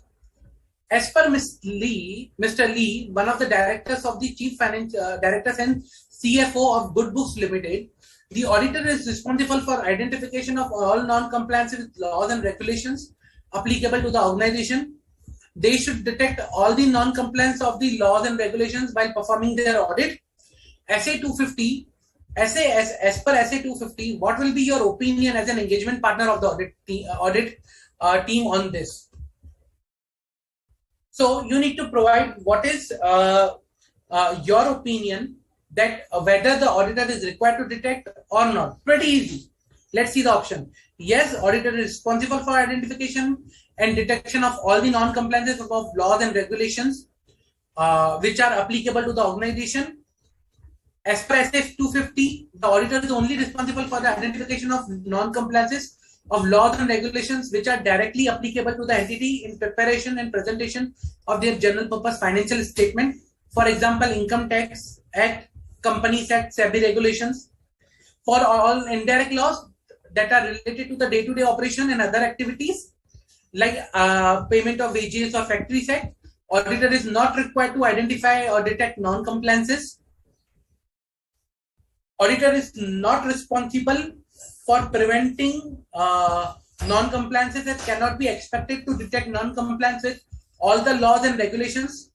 Owing to the inherent limitation of an audit, there is an unavoidable risk that is that some material misstatement relating to the non-compliance with all the laws and regulations in the financial statement may not be detected. And last, the concept of reasonable assurance is not applicable with respect to the laws and regulations. Hence, auditor is not required to detect or investigate the applicability or the compliance with the relevant laws and regulations. So what is the correct answer over here?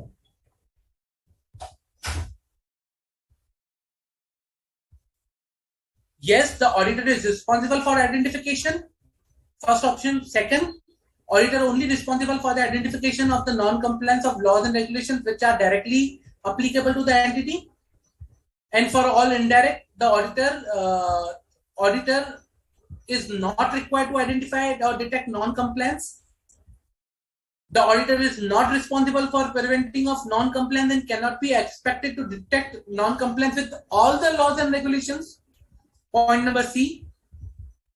And point number D, or option number 4, that is concept of reasonable assurance is not applicable to the laws and regulations, and hence auditor is not at all required to investigate the applicability and compliance with the relevant laws. What do you think will be the correct answer?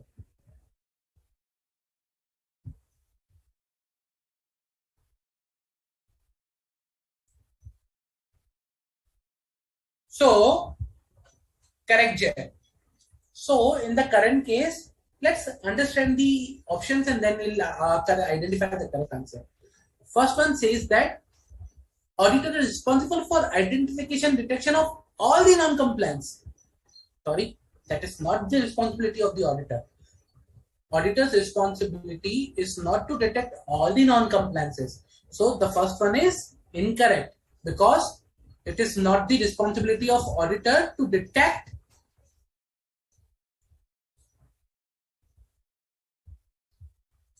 it is not the responsibility of auditor to identify and detect all the non-compliances.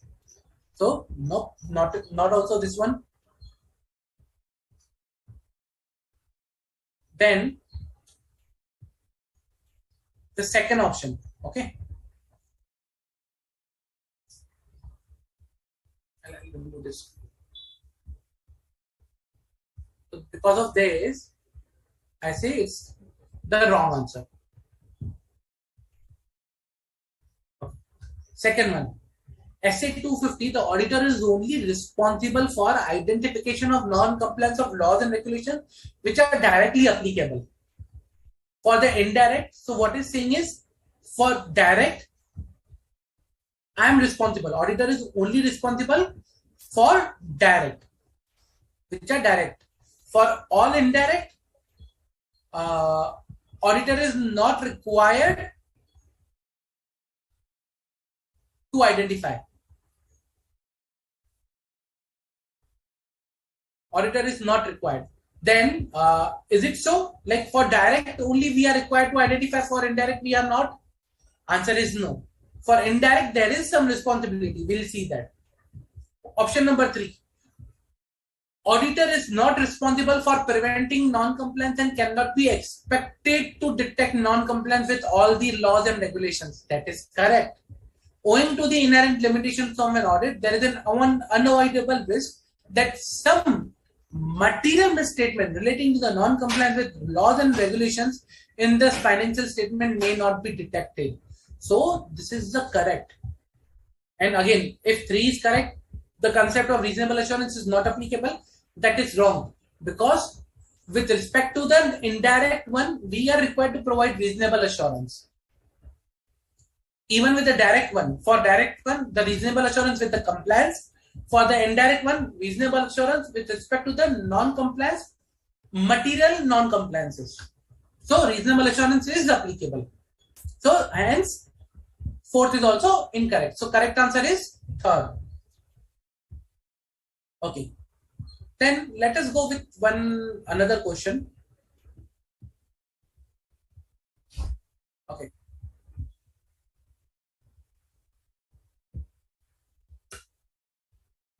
We'll take this one, 4 number. Pure Pharma Limited started manufacturing of Schedule H drugs and pharmaceutical chemicals containing narcotic substances.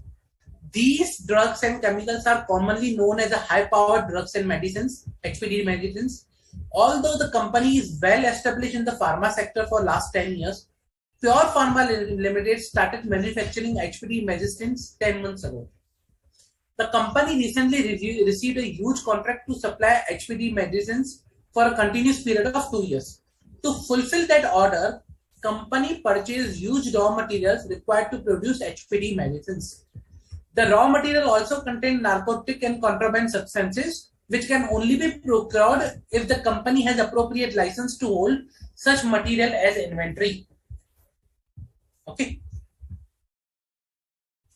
As per the established laws and regulations, the manufacturing of HPD medicines and holding NCS, that is narcotic and contraband substances, as raw material requires a license from the Government of India. Contravention of this provision attracts the following repercussions. Penalties equivalent to the annual turnover may range up to 10 times of the turnover. Cancellation of companies' manufacturing and registration certificates. Imprisonment of directors and key managerial personnel up to 2 years. Miss B, the engagement manager of Pure Pharma Limited audits team, identified the management has not obtained any such license from the Government of India even after starting the manufacturing of HPD medicines. Management contended that they were not aware of these laws and regulations requiring the license to manufacture and hold inventory. Also, management of view that such non-compliances is not of material nature, as manufacturing process is only 10 months old, and the company has huge goodwill in the pharma sector for last 10 years. As an engagement manager, how will you assess and report the non-compliance identified in the current case? Select the appropriate option from below. In the current case, non-compliance is of material nature and the penalties are equal to the annual turnover. Cancellation of registration certificate, imprisonment of directors, which could impact negatively to the going concern assumption. Hence, the engagement manager should suggest engagement partner to qualify audit report. In the current case, the non-compliance is in immaterial nature and manufacturing process was established 10 months ago. Hence, the engagement manager should not report these matters to the engagement partner. In the current case, non-compliance can be of material nature. However, engagement manager should leave the materiality assessment of the non-compliance upon management, as they are in the best position to assess. Engagement manager should suggest engagement management to provide the required materiality assessment, which should be documented in audit file. In the current case, non-compliance will only be counted material if Government of India starts penalty proceedings against the company for the breach of law. Till that time, engagement manager should consider this as an immaterial and non-compliance and should not include in any of the documentation or report. So what is the correct answer here? How they should treat this non-compliance? This is a real example that was faced. This is a practical life example. So you tell me what option you will choose out of these four.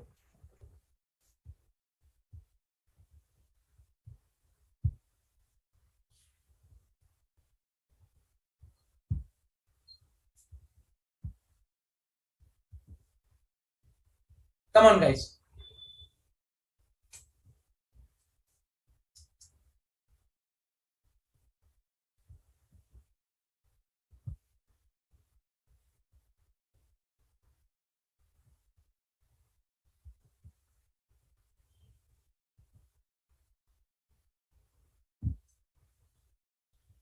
What do you think, which will be the correct option over here?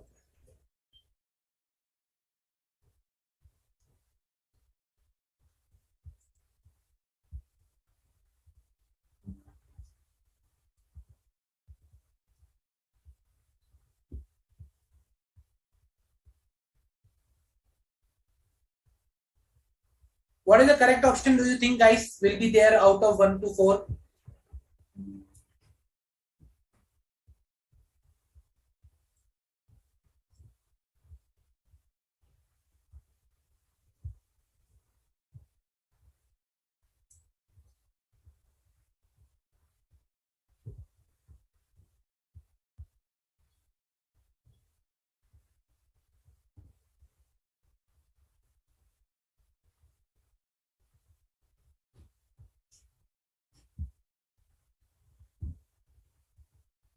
Come on, guys, I'm waiting for your answer. What will be the correct option over here?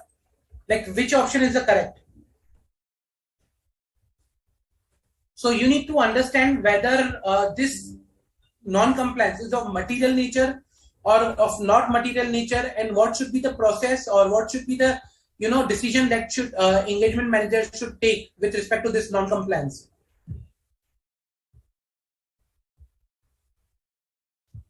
We already discussed this particular exam topic. It's on the same line that the discussion we had.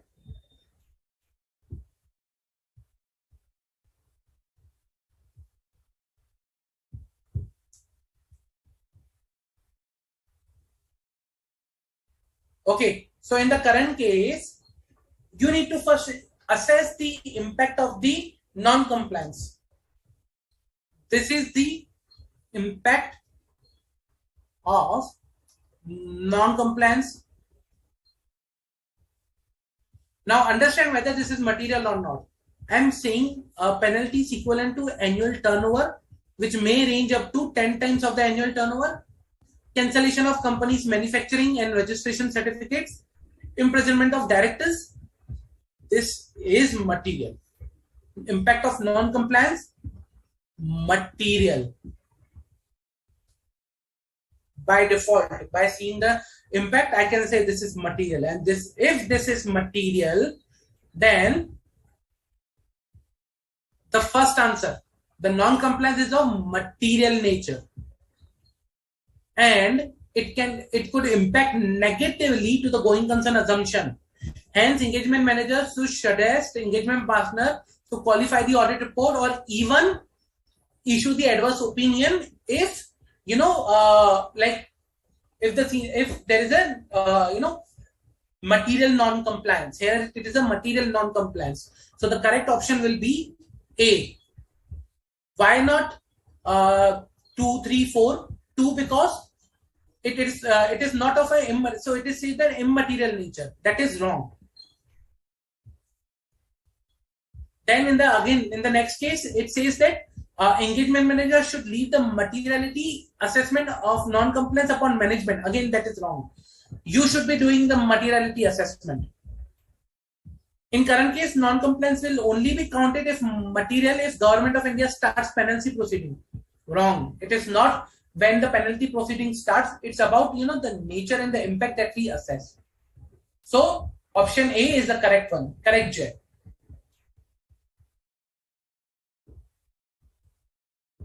Okay. Now let us take one more past example. So this is one of the question that was asked in, I think, November 20. Yeah, November 20. Okay. PQ Limited, a listed entity in the business of manufacturing of specialty chemicals. The company has appointed CA Jazz as the CFO of the company. CA Jazz is concerned about the compliance with the provisions of laws and regulations that determine the reported amounts and disclosures in the financial statement of PQ Limited. Accordingly, CA Jazz wants to implement such policies and procedures that can assist him in the prevention and detection of non-compliance with laws and regulations. Help CA Jazz by citing examples of such policies and procedures. Okay. So,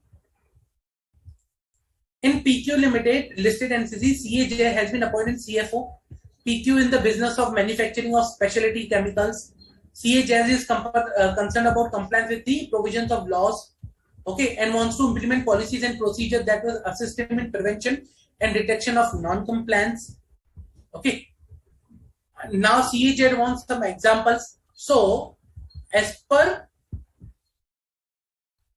SA 250, consideration of laws and regulation and an audit of financial statement, the following are the examples of the type of policies and procedures PQ Limited may implement to assist in the prevention and detection of non-compliance. Monitoring legal requirements, ensuring that operating procedures are designed to meet this requirement, instituting and operating appropriate system of internal controls, developing, publicizing the following the code, ensuring employees are properly trained and understand the code, monitoring compliance with the code, engaging legal advisors, maintaining a register of significant laws and regulations. So these are the some policies and procedures that can be implemented. Okay. These are the suggestive one, and there can be more if you identify some more policies and procedures. There can be more also, but these are the suggested one as per SA 250. Clear?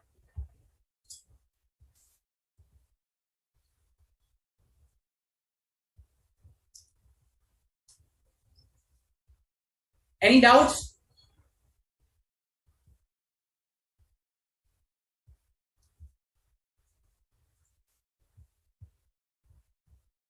See, this is one of the important topic, one of the important essay, because compliance with laws and regulations, that is something considered to be a very important one.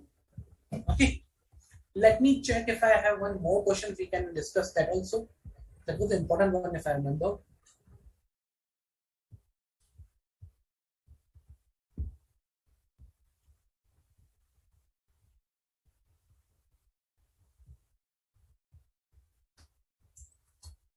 Okay, yeah. It was one of the in 2018 question. Okay. While verifying the employee records in the company, it was found that the major portion of the labor employed was child labor. On questioning the management, the auditor was told it was outside his scope of the financial audit to look into the compliance with other laws. Now, you are required to guide whether this is outside or not. So, okay, I'll freeze over here. You tell me whether this is outside the scope of the auditor or is within the scope of the auditor. I'll pause it over here. Within the scope or outside the scope?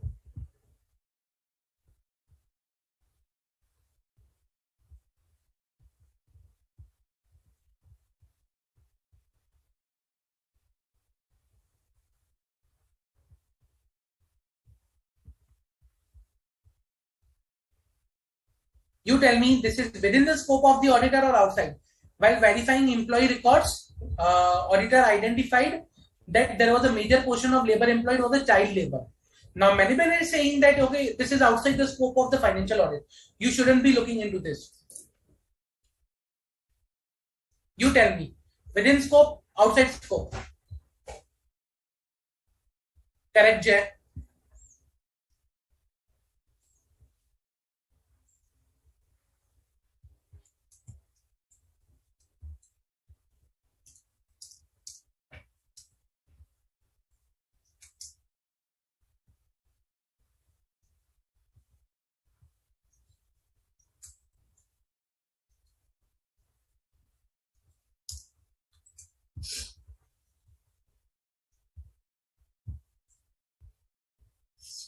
Come on, guys. Within scope, outside scope. Correct, Jay? Yeah.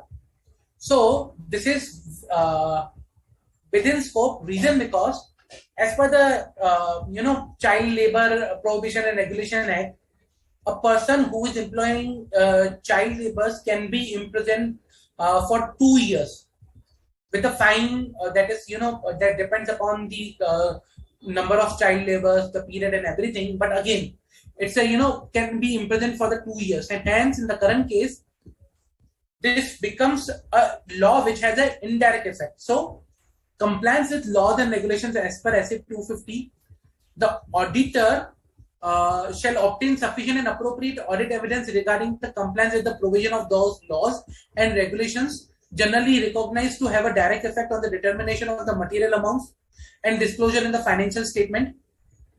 Further, non-compliance with other laws and regulations may result in fine, litigation, other consequences for the entities, the cost which may need to be provided in the financial statement, but are not considered to have a direct effect on the financial statement.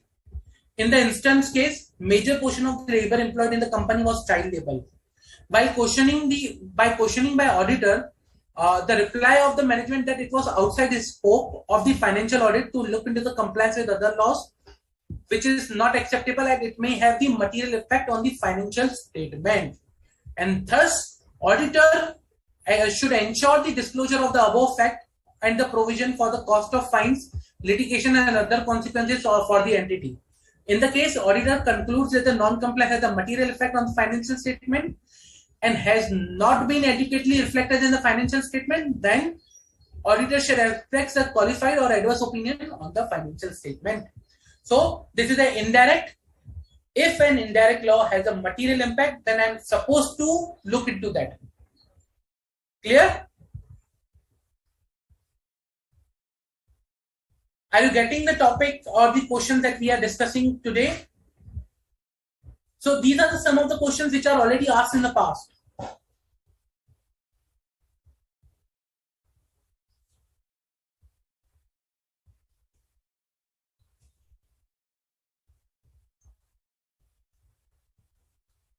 Any doubt, guys? Any doubt with respect to any of the question or any of the like provision of requirement of standard?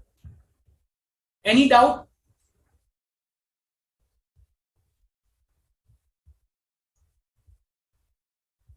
See, it's very important to understand the concept over here. That's why I'm trying to cover as much practical as possible.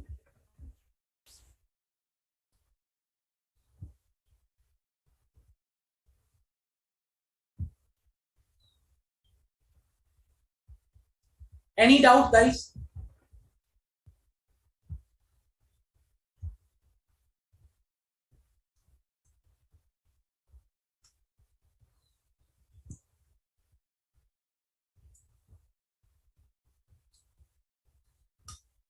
No? If no further doubts, then what I can do is I can start the next standard over here and we can discuss that particular standard. Okay, no issues. So, if no further doubt, yeah,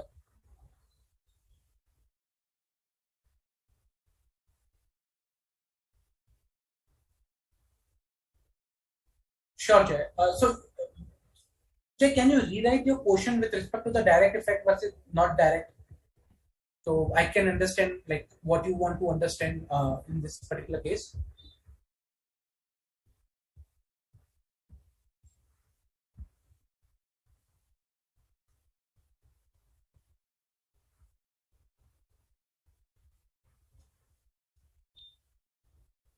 Okay. So yeah, let me start with the next standard. So the next standard that I will be covering today is SA 260.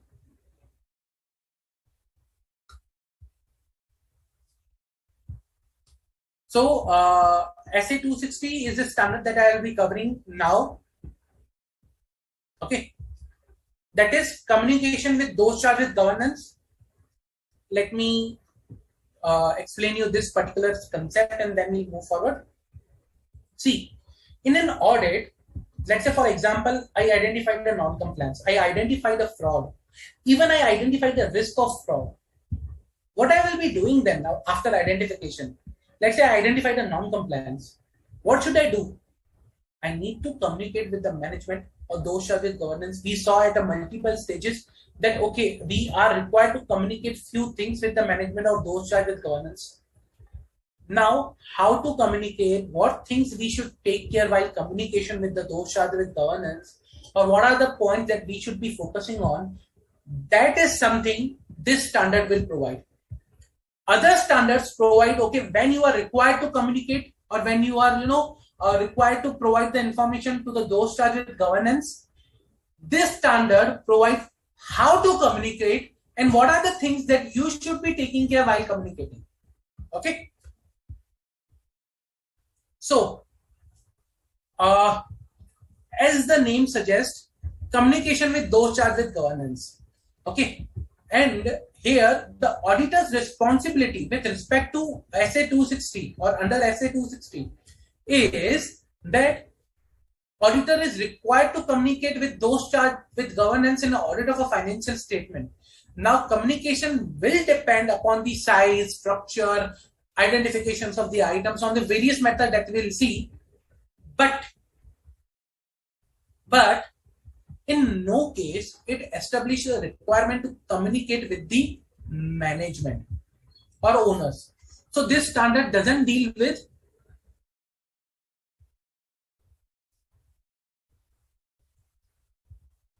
communication with management and owners. So this standards does not talk about communication with management or owners. No, we are talking about communication with those charged with governance. There's a difference between both. Okay, unless if those charged with governance are management and owners, then that's a different story. Okay, but till this standard does not require you to communicate with the management and owners. This establishes the responsibility with governance, communication with those charged with governance. Okay. Now, in certain cases, it becomes necessary to communicate with the governance team or those charged with governance. Okay, so this, as we understood, so this provides the scope and the auditor's responsibility. Let's see quickly the scope and objective. Auditor's responsibility to communicate with those charged governance in audit of financial statement. As per the name suggests, that's the scope. Objective of the auditor to communicate clearly with those charged with governance, the responsibility of the auditor, and overview of the plan scope, timing of the audit. To obtain from those charged government information relevant to the audit. To provide those charged governance with the timely observations that are significant and relevant to their responsibility to oversee financial reporting process. And to promote two-way communication between auditor and those charged with governance. Okay, so what is the objective of auditor? First, to communicate clearly the auditor's responsibility. What is my responsibility with respect to the audit? So I need to communicate with the those charged governance that okay, what is my responsibility with the audit and what I am responsible for. And I will also communicate overview of plan scope, timing, and nature of audit that will be performing. Now, when I say my responsibility, what is my responsibility? my responsibility is to express the opinion on the financial statement prepared by the management. My responsibility is not to prepare financial statement, but to express an opinion. Second, remember I told you that I need to communicate the plan, scope, and timing of audit. So, with respect to that, I need to provide them the plan, scope, timing of audit, including significant risk identified by me. Okay. I need to provide my view about the significant qualitative aspect of the entity's accounting policies, significant difficulties encountered during the audit, okay, and circumstances that affect the form and content of auditor's report. So I need to provide all these details. Okay. Also, I need to discuss that any other significant matter that arise during the audit relevant to the oversight of financial reporting process. Okay. So all these things I am required to communicate with those charged with governance. And that communication is required to be from my side. Clear? Okay. Now, when I talk about that, I am required to communicate, let's say, for example,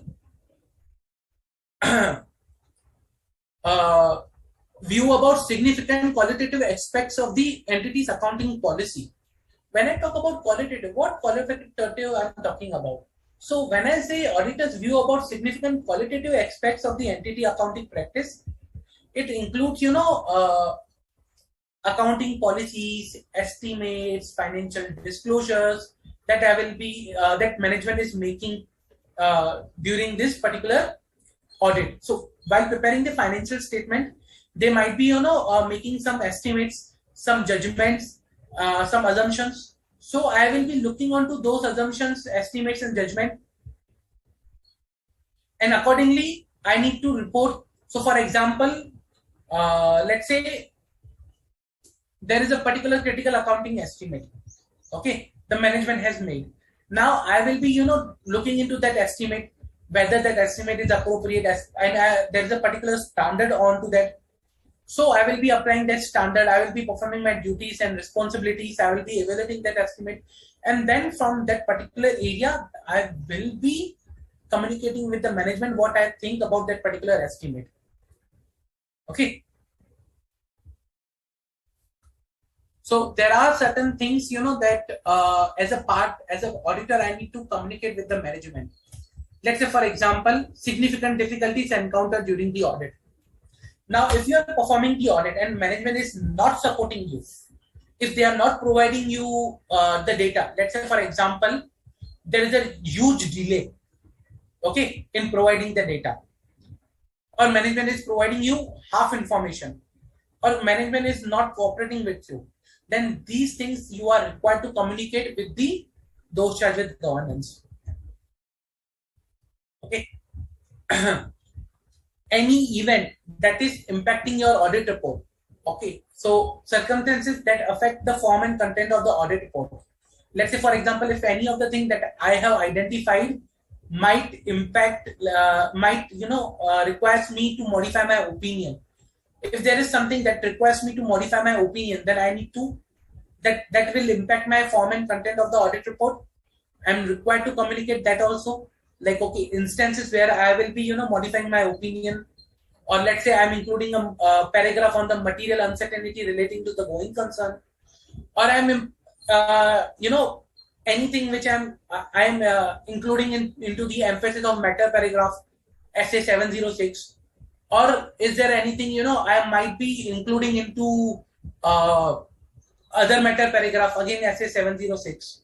So something if related to that which impacting the content of the audit report, I'm required to communicate to the those charged with governance.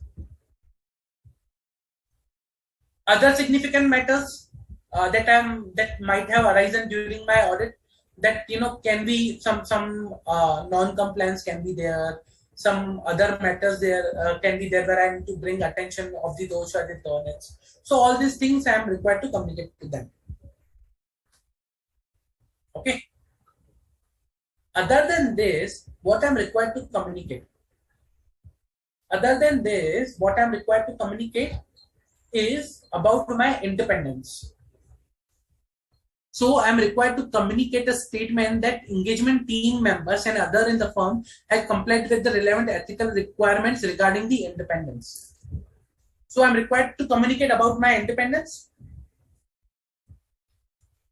Just a minute.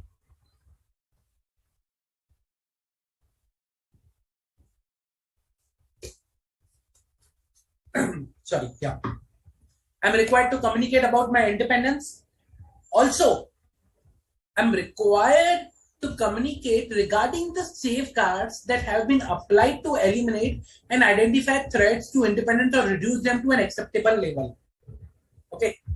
So I'm required to provide these things so that the management or those with governance can understand what are the auditors, whether the auditor is able to comply with the independence requirement or not, whether the auditor is independent or not, and whether the applicable safeguards have been applied appropriately or not. Okay.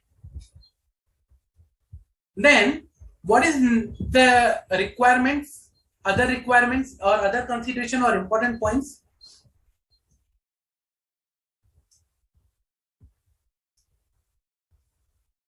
I need to communicate in writing and specify all the required points in the communication. Okay. On timely basis, I need to provide and adequacy of the communication. So what will happen is, let's say for example, I identified 3 points to communicate.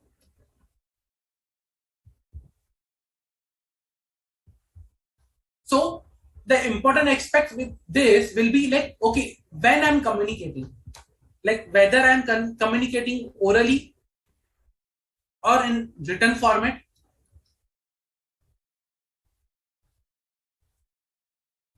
when I am communicating, okay, when I'm communicating, for example, the frequency I'm talking about can be monthly communication during audit, weekly, daily. So I can have a daily call with those charged with governance on to provide the update. So what I am communicating,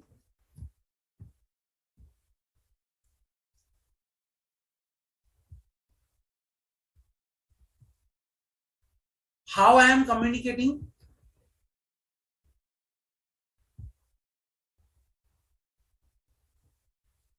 when I am communicating. Okay, these are the certain things that I need to ensure, and I need to provide appropriate. I need to consider according to the size, nature, and complexity involved.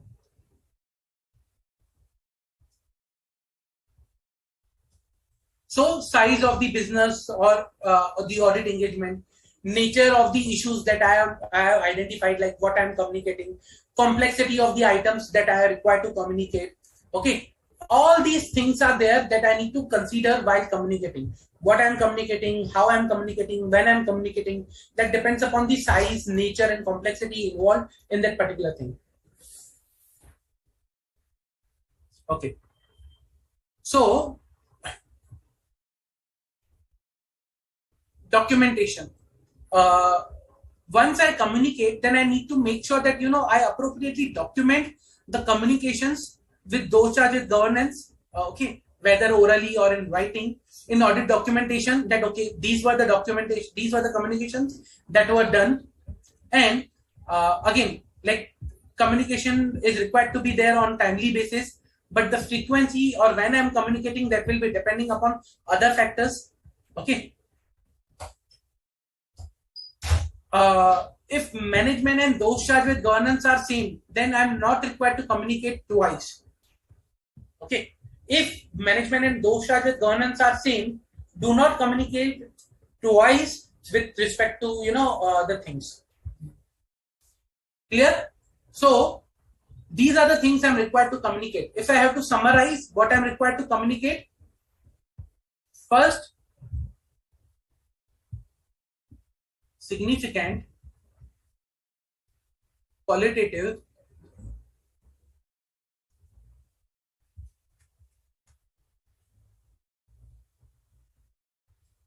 aspects of accounting policies.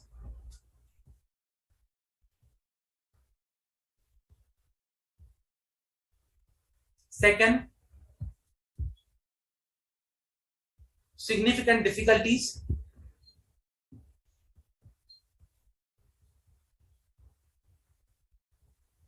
Okay. Third, circumstances that can change content of audit report. Fourth, other significant matters.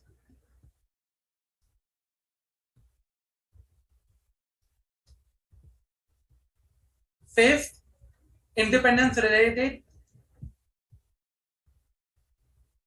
And what are the independence related? Team and personnel, okay, of the audit team are complied with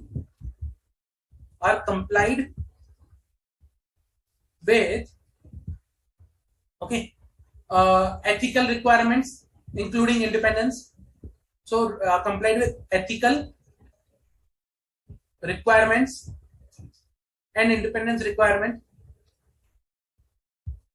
Second, safeguards, okay, have been applied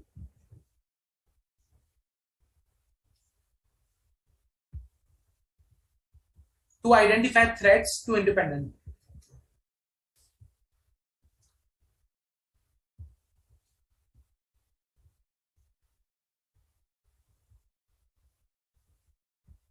Okay, so these are the things that I'm required to communicate. I'll just if you highlight qualitative aspects, difficulties, circumstances that change content, significant matters, independence related. So these are the things that I'm required to communicate with those charged with governance. Okay. Now, when I talk about what are the things I'm required to communicate, I was thinking that I was talking about two-way communication. That is something it is required to be communicated from my side, auditor's side. What is the thing that I need to ask from the those charged with governance? Okay, before that, there is one more thing that I need to communicate with the management or those charged with governance, not management. That is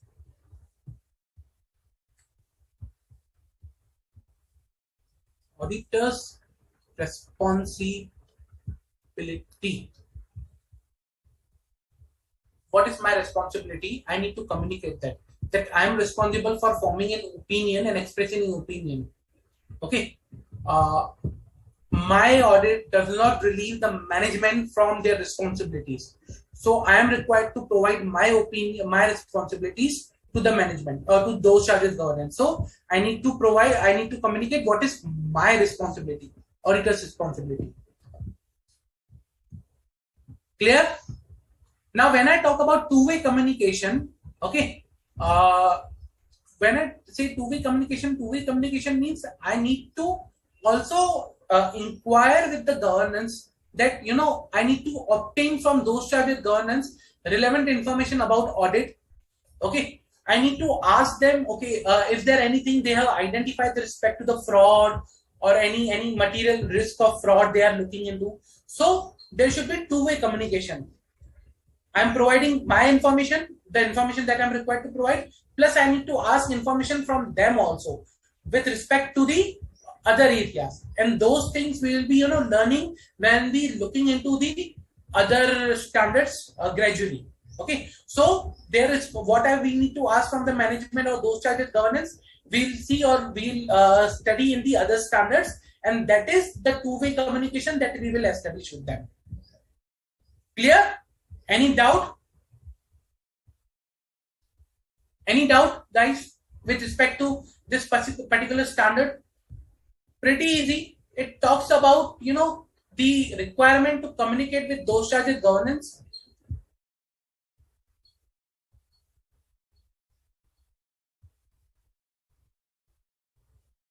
Okay, so there is one question.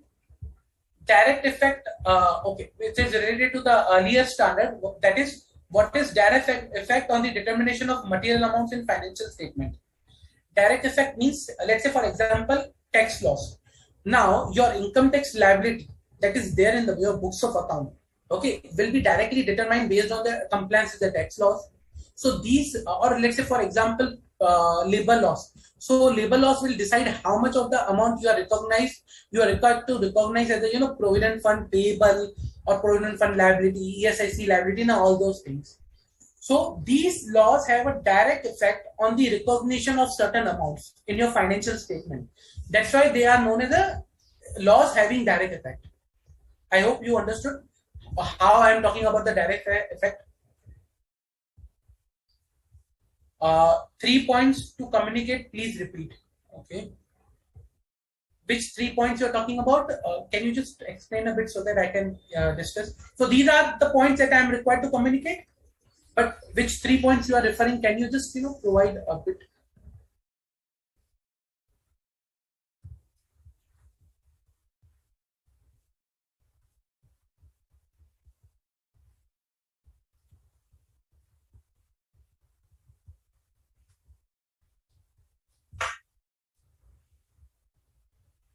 Okay. So let us solve certain MCQs and see some questions based on this particular topic, and then we will gradually have more understanding of this topic. Okay.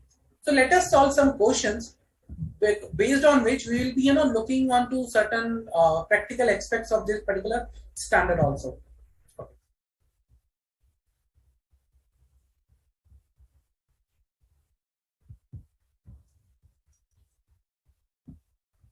Miss V, the engagement partner of the Trips and Enjoyment Limited's audit team, did not perform the necessary communication with those charged with governance on some critical issues identifying during the course of audit. Moreover, when management identified that the engagement partner has not communicated to those charged with governance on Trips and Enjoyment Limited, they also not chose to communicate. Upon identification of this issue, the personnel charged with the governance inquired with the management and auditors as to why there was no communication of critical matters to them. Upon such inquiry, engagement partner contended that it was the responsibility of management to communicate first, and then only the audit team should communicate. However, management was of the view that they are not liable to communicate to those charged with governance. As an engagement quality control reviewer, what will be your opinion? That the auditor is responsible for communicating matters required by SA 260 to those charged with governance. Also, management has a responsibility to communicate matters of governance interest to those charged with governance. Communication by auditor does not relieve the management of this responsibility. First, this was the first option.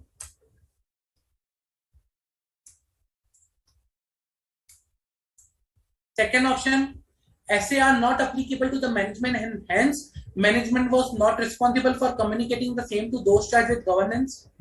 Also, as per SC 260, auditor can communicate when management has already informed those charged with governance about the matters. Auditor cannot communicate first without management communication.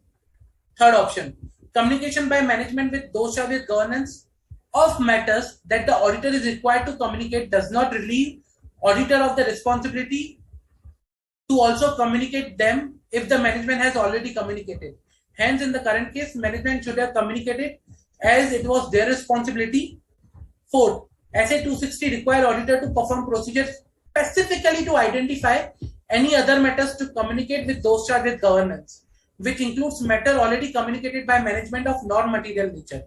Hence, it was responsibility of auditor to communicate to those charged with governance. So, what is the correct option here? The auditor is responsible for communicating. The management is responsible for communicating or not? What is the correct option?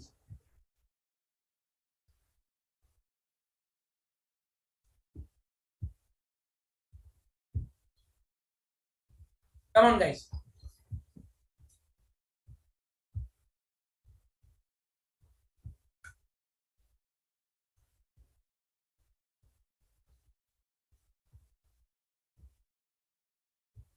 So what is the correct option over here?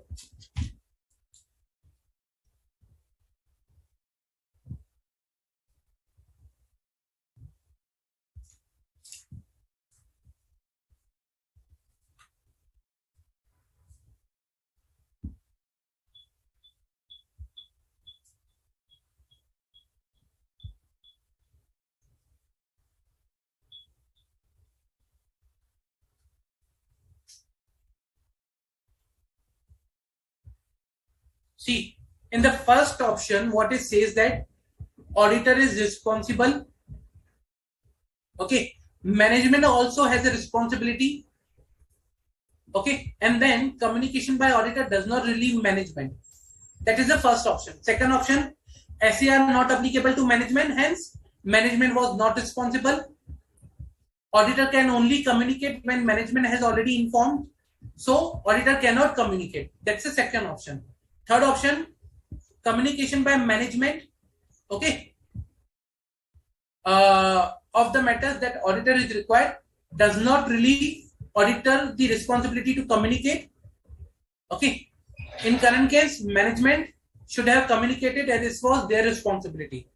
So it says it was management's responsibility. Fourth, auditor to perform procedures specifically to identify any other matter to communicate with those charged with governance. Hence, it was responsibility of auditor to communicate. So, what is the correct option?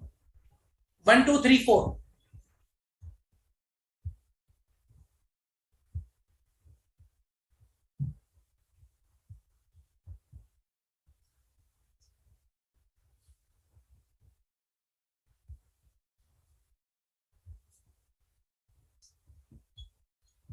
Come on, guys.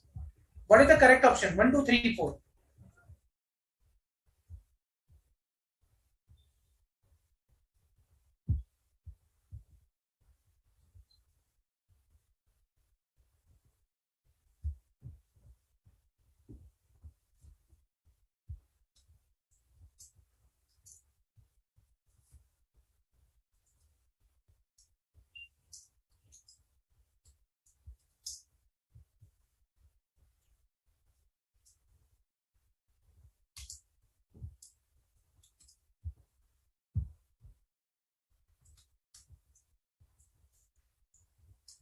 Come on, guys. I'm waiting for your answer.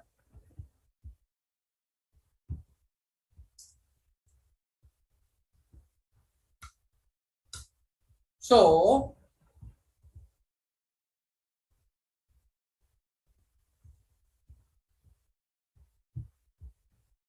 okay. In the current case, what is the scenario here is, okay, out of the 4, management, see, it is the responsibility of management to report. That is there. It is the responsibility of management to report to those charged with governance. And in any way, auditor cannot, relieve the management from this responsibility. Auditor has also responsibility, management has also responsibility. Both are separately responsible. And their responsibilities are not dependent upon each other. Auditor's responsibility is not relieved by management, and management's responsibility is not relieved by auditor. Okay, so they both are responsible. So let's evaluate the options. In the second option, what it says that, sorry, SAR not applicable to management and management was not responsible. As I discussed, management is responsible. Then this is not the correct option. Third, communication by management does not relieve the auditor. That is there. Okay, to communicate with them if the management has already communicated, correct. But in the current case, management should have communicated. Only management. That is wrong. Option 4, auditor SA 260 requires auditor to perform procedure specifically to identify other method to communicate with those charged with governance. So you tell me why this is wrong.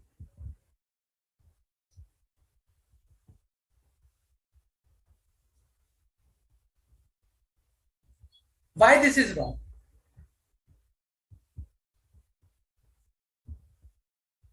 Reason because SA 260 never asked auditor to perform additional procedures or specific procedures to identify matters that are required to be communicated to those charged with governance. It does not ask auditor to perform procedures for the communication, like perform the procedures to identify the matters that are required to be communicated. No, perform procedures to carry on the audit, and if during the audit if some matters come, then report that matter. Do not perform procedures for the communication. So SA 216 does not require auditor to perform procedure specifically to identify matter for the communication. That is wrong. So the correct option is 1, that is auditor is responsible, management also has a responsibility, and they both are responsible accordingly independently. Communication by auditor does not relieve management of their responsibility, neither communication by management relieves the auditor from their responsibility. Okay, understood? Okay, now let us see one of the questions that was asked in the past exam.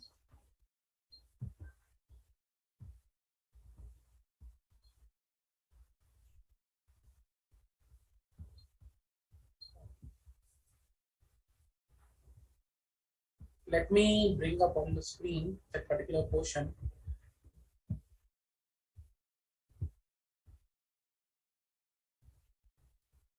Okay.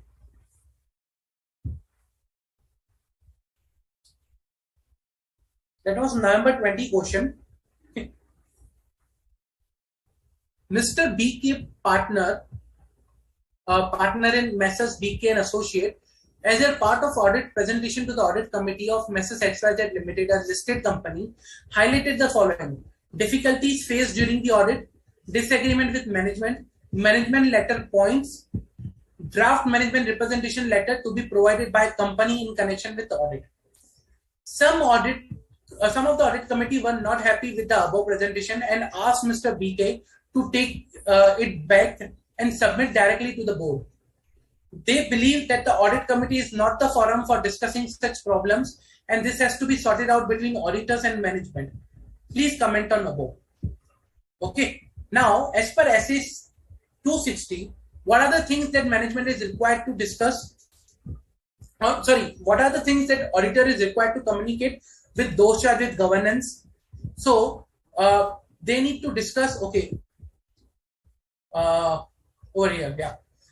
Mandatory review areas of the audit committee. So as per SA 260, communication with those charged with governance, the statutory auditor of companies having an obligation to bring certain matters to the attention of those charged with governance, such as difficulties faced by them during audit, disagreement with management, management letter points, draft management representation letter to be provided by the company in connection with the audit.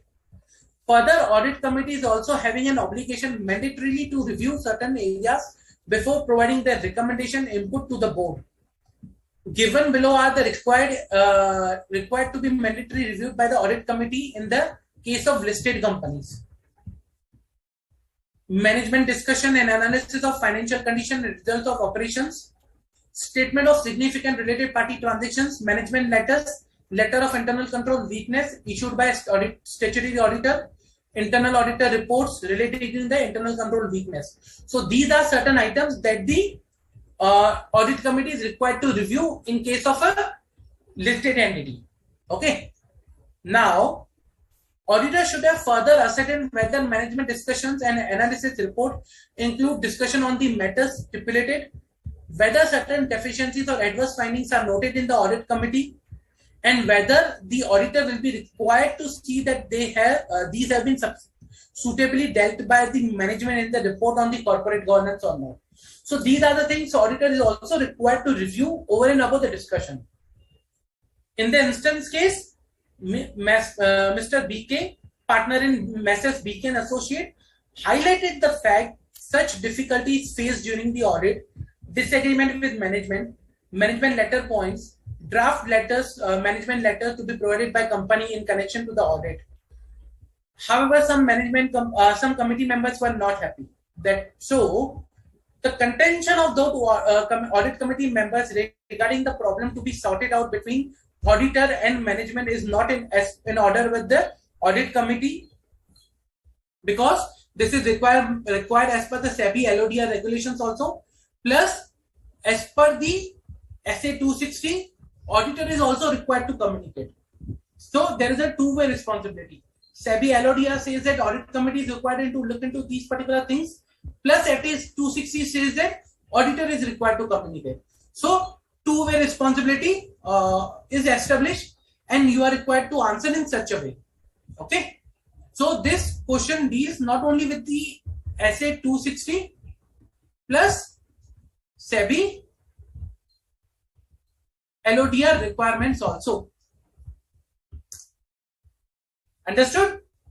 Any doubt? So remember, when I was discussing the standard, I was talking about two-way communication. So it is not only the auditor is required to provide the detail to the management, but it's on the other way around. The management also is required, those charges governance are also required to look into those matters.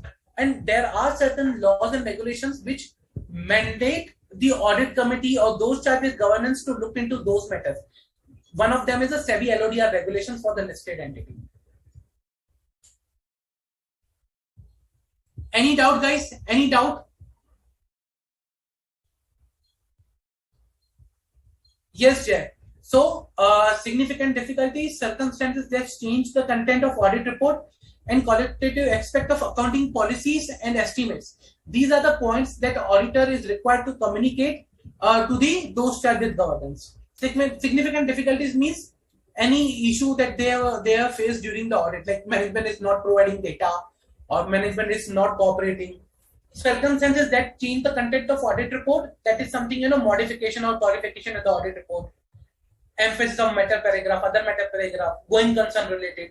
Qualitative aspect of accounting policies is like they will be analyzing accounting estimate, fair value estimate, and accordingly they are required to report to those charged with governance with respect to those accounting policies and estimates. I hope I'm clear. So guys, these were the three standards that we discussed today. Okay. SA 250 that we discussed laws and regulations. At SA 240, auditor's responsibility with respect to the fraud in a financial statement, and SA 260, communication with those charged with governance. Clear?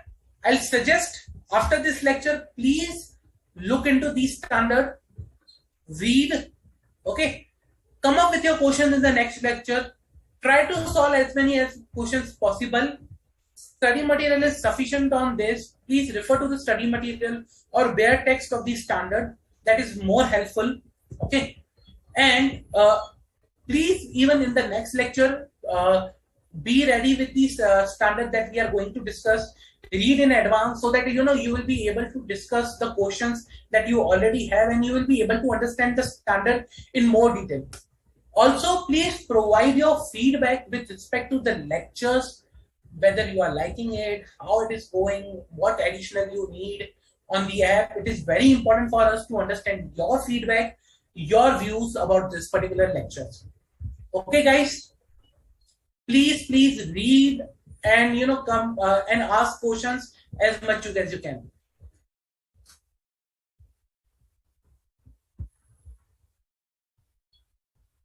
Okay, so we'll keep till this for today, and in the next lecture we'll start with the next set of rest of the standard of SA 200 series. We'll try to complete those standards. Okay, thank you guys. Thank you for participating in the lecture. Thank you for your time.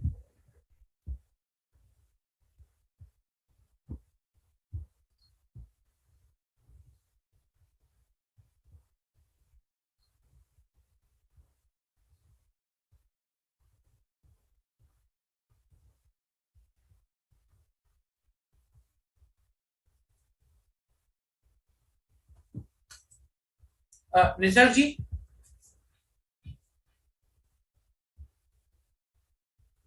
Nisar ji,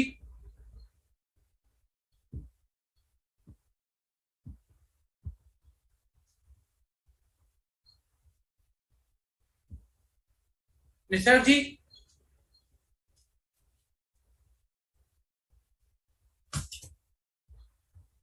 session concluded.